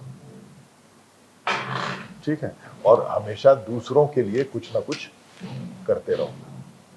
घर में रोटी भी बनती थी तो पहली रोटी जो है वो गाय को जाती थी, फिर कुत्ते को जाती थी, फिर चिड़िया को जाती थी। तो मतलब सृष्टि का ध्यान रखो, ये 4 चीजें होती थी, और वही दिमाग में होती थी। तो ये जब वैल्यू, जब जॉइंट फैमिलीज का सिस्टम खत्म हुआ और ग्लोबलाइजेशन आया, तो ये वैल्यूज का फ्लो रुक गया, और वो जब फ्लो रुक गया तो फिर आज का समाज बन गया, जिसमें बहुत विषमता है। मैं चाहता हूं, और मैं हमेशा सोचता हूं, मैं आप सब शामिल हैं, कि मैं अगर कभी भी मुझे एक्सीडेंट हो तो जो अगला आदमी है वो मुझे उठा के हॉस्पिटल ले जाए। लेकिन मैं जब घर आता हूं तो अपने बेटे को बोलता हूं, कभी भी कोई एक्सीडेंट देखो ना बेटा, रुकना मत। आप देख रहे हो कितनी डुअलिटी है, इसको हम मैच्योरिटी कहते हैं। तो इस डुअलिटी को हमको खत्म करना है। तो इस डुअलिटी को खत्म करने के लिए हम 3 अप्रोच दुनिया में चलाने जा रहे हैं। पहली अप्रोच कि हम कुछ चीजें ऐसी इंस्टीट्यूशन में बनाएं, और वो इंस्टीट्यूशन आज के दिन सिर्फ शिक्षा हो सकता है। तो अभी हम पर्सनल सोशल रिस्पॉन्सिबिलिटी कि एक आदमी की खुद की जिम्मेदारी जीव के लिए और पर्यावरण के लिए क्या है, ये हम उसको शुरू से पढ़ाएं नहीं, सिखाएं। जब वो किंडरगार्टन में जाए तो वहाँ वो सीखने में मतलब वो करे। तो ये सारे लर्निंग बेस्ड प्रोग्राम होंगे और इसको हम ग्रेजुएशन तक ले जाएंगे और हमारी कोशिश होगी कि ये सारे प्रोग्राम कंपलसरी हों स्कूल्स में, क्योंकि जो भी आप पढ़ना चाहते हैं, जो भी आप पढ़ाना चाहते हैं, वो जीवन के लिए पढ़ना चाहते हैं, नौकरी के लिए नहीं। हमारी प्रॉब्लम यह है कि हम बोलते हैं तुम इंजीनियर बन जाओ, तुम डॉक्टर बन जाओ, तुम जर्नलिस्ट बन जाओ। हम ये नहीं कहते तुम साहसी बन जाओ, तुम हिम्मती बन जाओ, तुम ग्रेट बन जाओ, तुम काइंड बन जाओ, तुम जेनरस बन जाओ, क्योंकि अल्टीमेटली तो वही सर्वाइव करता है ना। 60 साल के बाद आप तो इंजीनियर नहीं रहे, तो फिर क्या हुआ? आप कौन है? आपको पता ही नहीं। तो जब हम चीजें जो बनाएंगे वही बनेंगे, तो हम टेम्परेरी चीजें बना रहे हैं, हम जिंदगी से उसका रिश्ता खत्म कर रहे हैं। पहले जमाने में उसका नाम शिक्षालय होता था, उसका नाम कर दिया गया विद्यालय। उसका नाम शिक्षक होता था, उसका नाम कर दिया अध्यापक। उसका नाम शिक्षार्थी होता था, उसका नाम कर दिया गया छात्र। शिक्षा से उसका नाता खत्म कर दिया गया, सिर्फ विद्या पे आ गए। और विद्या आज के दिन सिर्फ इंफॉर्मेशन रह गई और उसका टेस्ट सिर्फ मेमोरी हो गया, जिसका आपकी लाइफ से कोई लेना देना नहीं है। Can you imagine? आपकी शॉर्ट टर्म मेमोरी डिसाइड करती है कि आप कितने तेज हैं या वो हैं। और फॉर्चुनेटली अब क्या हुआ है, इंफॉर्मेशन की वैल्यू खत्म हो गई। सारी इंफॉर्मेशन इसके ऊपर है, आपकी इंफॉर्मेशन की कोई वैल्यू नहीं। अब बड़ी दुविधा है, अब हम क्या करें? तो अल्टीमेटली वही सरवाइव करेगा जिसमें सीखने की क्षमता है और कुछ नया सीखने की क्षमता है। तो हमारा ये सोचना है कि ये पर्सनल सोशल रिस्पॉन्सिबिलिटी के कोर्सेज हमने अभी IIM नागपुर से, Tata institute of social sciences से, IIM मुंबई से, IIIT हैदराबाद से, हार्टफुलनेस इंस्टीट्यूट हैदराबाद से, इन सब से हमने कोलैबोरेशन किया है इन कोर्सेज को डेवलप करने का, कि हम इन कोर्सेज को डेवलप करें, इनको स्कूल्स में कंपलसरी करें, जिससे कि जो बच्चे धीरे धीरे धीरे धीरे इसको सीखना शुरू करें। तो अगर हम सपोज अगले 2-3 साल में ये कर पाते हैं तो 2047 में ये बच्चे धीरे धीरे करते करते 20 साल के होंगे और उस समय इनकी जनसंख्या भारत में 40% होगी। तो फिर उस समय का भारत आज के भारत से बेहतर होगा। ये हमारा पहला प्रयास है, जिससे हम we want to transform this society and make it a good society which is based on goodness. मैं जब रुड़की में पढ़ता था तो लखनऊ में रहता था, मेरे फादर यहाँ पोस्टेड थे इरिगेशन डिपार्टमेंट में। तो यहाँ से ट्रेन जाती थी, मेरे ख्याल से वो शालदा जाती थी, जिसमें हम बैठ के जाते थे रुड़की। शाम दोपहर में कभी चलती थी और अगले दिन सुबह वहाँ पहुँच जाती थी। तो मेरी माँ हमेशा बोलती थी कि बेटा जाके वहाँ चिट्ठी लिख देना। उस समय टेलीफोन वगैरह नहीं होते थे, बहुत एक्सपेंसिव होते थे, आपको जाके पोस्ट ऑफिस में बुक करने पड़ते थे और उस ज़माने में 60 रुपये पर मिनट या कुछ कॉस्ट होती थी। ओके, तो इतने पैसे होते नहीं थे। 60 रुपये का मतलब ये था कि मेरी सारी 4 साल की इंजीनियरिंग की पढ़ाई, खाना पीना रहना सब कुछ मिला के करीब 10,000 रुपये में हुआ था। ठीक है, तो आपको पता चल जाएगा कि 60 रुपये कितनी बड़ी चीज़ होती है। मेरी सैलरी 1200 रुपये थी जब मैंने शुरू किया, तो ये 60 रुपये बहुत बड़ी चीज़ होती थी। तो वो बोलती थी कि हमेशा जा करके तुरंत चिट्ठी लिख देना। मैं भी बोलता था हाँ मम्मी जाके लिख दूंगा। तो मैं वहाँ जाता था, दोस्त मिल जाते थे, एक आध दिन भूल जाता था, उसके बाद मैं उनको चिट्ठी लिखता था। चिट्ठी चलते चलते 3 या 4 दिन के बाद पहुँचती थी, तो टोटल 5 दिन के बाद चिट्ठी पहुँच जाती थी और उनको पता चलता था कि उनका बेटा ठीक से पहुँच गया। बट इन 5 दिनों में क्या वो परेशान थी? नहीं। क्या उसे बहुत चिंता थी? नहीं। अब इसको हम आज फास्ट फॉरवर्ड करते हैं। आपका भाई बहन, मदर, फादर कोई फ्लाइट लेने जा रहे हैं। अच्छा पापा बैठ गए क्या गाड़ी में? अच्छा ऐसा करना, वो एयरपोर्ट पे पहुंचते ही ना चेक इन करते हुए मुझे फ़ोन करना। अच्छा क्या कर रहे हो? ऐसा करना, फ्लाइट में पहुंचते तुरंत चेक इन मुझे फ़ोन करना और बैठने के बाद वहां पहुंचते तुरंत बताना पहुंच गए। क्यों? आपको एंग्जाइटी है। उस समय क्या था, उसको भरोसा था कि अगर कुछ भी हुआ तो लोग हैं जो देख लेंगे। अभी वो भरोसा है कि अगर कुछ भी हुआ तो कोई देखेगा। नहीं है। ये चेंज है और इसने लाइफ को चेंज कर दिया है। और जितना ये चेंज बढ़ रहा है उतना ही सेल्फ सेंटर्ड आदमी होता जा रहा है कि मुझे अपनी फिक्र खुद करनी है। और होता ठीक इसका उल्टा है। जब आप दूसरों की फिक्र करते हैं तो आपकी फिक्र अपने आप हो जाती है। तो हमको इस पूरी ट्रेन को, पूरी चेन को रिवर्स करना है। ये हमारे लाइफ का लक्ष्य है। 50 साल हमने काम किया पढ़ाई की, अब मेरे पास 50 साल और हैं, उसमें से 12 साल हो चुके हैं, तो कभी 38 साल का समय अभी बाकी है। इसमें लक्ष्य है कि इसको, समाज को हमको चेंज करना है। तो पहला ये है। दूसरा ये है कि जो लोग भी समाज में अच्छा काम कर रहे हैं उनको हमको अप्रिशिएशन करना है, क्योंकि आदमी वही करता है जिसके लिए वो अप्रिशिएट होता है, जिससे कि ये जो अच्छाई की पौध है ये धीरे धीरे बढ़े और समाज में धीरे धीरे फैले। जिसके मन में भी अच्छाई करने की इच्छा हो, उसके पास चॉइसेस हो, उसके पास अपॉर्चुनिटी हो और वो अच्छाई करता हुआ कभी रुके नहीं। तो मैं आपको अपने एक्सपीरियंस से 2 चीज़ें बताना चाहता हूँ। सबसे अच्छी ऑर्गेनाइजेशन वही है जहाँ पर आपके पास फ्रीडम हो। आप इसको ज़रा दूसरे तौर से बता देते हैं आपको। दुनिया में 4 तरह के लोग होते हैं। पहले पॉलिटिशियन, दूसरे बिजनेसमैन, तीसरे ब्यूरोक्रेट और चौथे प्रोफेशनल। ठीक है, इसके अलावा बेचारे सब अपना धीरे धीरे सरवाइव करते हैं। तो जो पॉलिटिशियन होता है उसके पास पैसा होता है, पावर होती है और इन्फ्लुएंस होता है, लेकिन उसका टारगेट पावर होता है। वो पैसे और इन्फ्लुएंस को इकट्ठा करता है कन्वर्ट करने के लिए पावर में। उसका पैसे में कोई इंटरेस्ट नहीं है, मतलब उतना इंटरेस्ट नहीं है, उसका इंटरेस्ट पावर में है। तो कई बार होता है ना, किसी पॉलिटिशियन के पास बहुत पैसा है, तो आप देखोगे कि वो पैसा उसके पास होगा, लेकिन वो पैसे को पैसे की तरह यूज नहीं करता है। वो ये देखता है कि या तो पावर उससे बनी रहे या पावर बढ़े।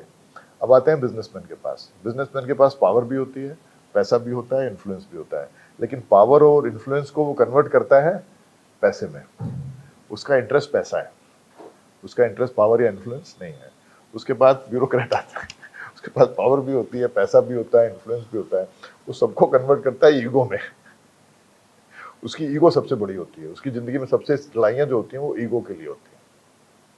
फिर चौथा आता है प्रोफेशनल, जिसमें आप सब शामिल हो, ये भी शामिल है। उसमें आपके पास पैसा भी होता है, पावर भी होती है, इन्फ्लुएंस भी होता है, लेकिन आप चाहते क्या हो? ऑटोनॉमी।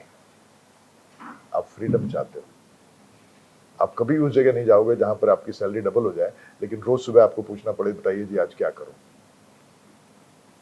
तो जो सबसे इंपॉर्टेंट चीज किसी भी प्रोफेशनल के पास है वो है ऑटोनॉमी। और ये एक ऐसी जगह है जहां पर आपके पास सीखने की अपॉर्चुनिटीज ज़्यादा होती हैं। सीखने की अपॉर्चुनिटी वहीं ज़्यादा होती है जहां पर आपके पास छूट हो, क्योंकि आप मिस्टेक भी वहीं पर करेंगे। तो इस लिहाज से आप सब लोग जिस जगह हैं वो जगह आपके लिए बेस्ट है, क्योंकि ये कहीं भी आप इसको चेंज नहीं कर सकते। You cannot exchange. You go to big companies. अच्छा सर, अब आप भी एक खराब चीज बता दीजिए। मैं बताता हूँ, अभी आता हूँ उसके ऊपर। दूसरा क्या है कि एक बहुत फंडामेंटल रूल है। आपको किस तरह का आदमी पसंद आता है? जो नेचुरल हो, क्योंकि जो नेचुरल होगा वही ट्रू होगा। जो आर्टिफिशियल होगा वो कभी ट्रू नहीं होगा। प्रॉब्लम सिर्फ इतनी है कि हम खुद नेचुरल नहीं हो पाते हैं। हम चाहते हैं कि अगला आदमी नेचुरल हो, लेकिन हम खुद नेचुरल नहीं हो पाते हैं। तो आप लोग ज़्यादा कंफर्टेबल इसलिए महसूस करते हैं, और मैं भी ज़्यादा कंफर्टेबल। इनसे मेरी जो मुलाकात हुई, मैंने इनको पहली बार बोला कि आप बहुत नेचुरल हो। तो दोनों ही दिशाओं से आप बिल्कुल सही जगह है। ठीक है, तो आप कहीं भी जाना, कहीं इसके बाद भी कहीं भी जाना, तो आप ये सोचना कि आपके पास ऑटोनॉमी है कि नहीं। खराब बात किसके लिए? खराब बात यह है कि ये लोग जो है ना, ये थोड़े ज्यादा आपके बारे में बोलते नहीं है। बुरा नहीं, अच्छा नहीं बोलते।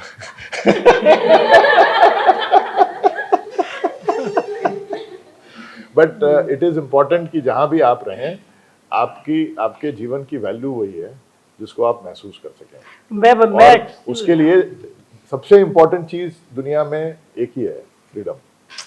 पहले मैं बोल दूं सर एक बात, मतलब इन 4 सालों में जब मैं लखनऊ में रहता हूँ तो मुझे लगता है कि मेरी पूरी जिंदगी, पूरी दुनिया, मेरा घर ग्वारी चौराहा ये हो गया। जैसे मेरे 2 दोस्त थे सोसाइटी में, अब तो मैं 3-3 महीने से उनसे नहीं मिल पाता। मुझे इस ऑफिस में आके तो मतलब मुझे कभी ऐसा लगा नहीं कि ज़िंदगी में कोई रिश्तेदार या कोई दोस्त नहीं है। मतलब इतना बढ़िया, मैं किसी से भी मजाक कर लेता हूँ। रिंकू को तो मैं जब आता हूँ तो मैं छेड़ के बिना मेरा पेट ही दर्द नहीं करता। उस ऑफिस में जाऊँ तो इन लोगों से लड़ाई ना हो तो मेरा काम नहीं चलता।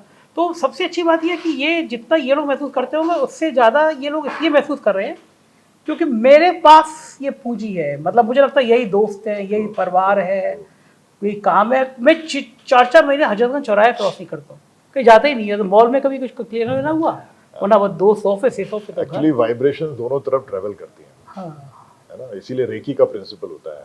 इसीलिए कोई आपको जबरदस्त याद करता है तो आपको याद आता है, बिकॉज जो वाइब्रेशंस होती हैं उनके लिए कोई लिमिट नहीं होती है, वो कहीं भी जा सकती हैं और किसी भी तरह से जा सकती हैं। तो जो पॉजिटिव वाइब्रेशंस हैं वो भी आती हैं, जो नेगेटिव आती हैं वो भी आती हैं। जब मैं इस ऑफिस में पहली बार आया तो मैंने इनको आते ही बोला कि इस ऑफिस में बहुत पॉजिटिव वाइब्रेशंस हैं। मैं जब बहुत यंग था तो मैं सोचता था कि मुझे क्या सीखना चाहिए, तो मैंने ये सीखा कि आदमी की पॉजिटिव या नेगेटिव वाइब्रेशंस को पढ़ना सीखा। कुछ समोसा दो।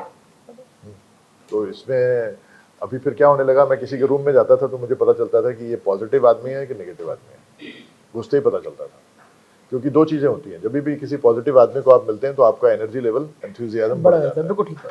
और किसी भी नेगेटिव को मिलते हैं तो आपका ये एनर्जी कम हो जाता है, क्योंकि आपकी पॉजिटिव है उसकी नेगेटिव है। तो आप सिर्फ इसमें एक चीज कर सकते हैं, क्योंकि आप अभी बिजनेस, आप जिस पेशे में हैं आपको उसमें किसी से मिलना पड़ेगा, तो आप ये कर सकते हैं कि रोज अपना पॉजिटिव का लेवल डबल करके चलिए, जिससे किसी भी हालत में आपका नेगेटिव ना हो, उसका अगर पॉजिटिव होता है तो बेहतर है। नेगेटिव लोगों और नेगेटिव बातों से जितना दूर रह सको जिंदगी उतनी खुशहाल हो। इंपॉर्टेंट ये नहीं है कि आप कितने लोगों को जानते हैं, इंपॉर्टेंट ये है कि आप कैसे लोगों को जानते हैं। सही बात है।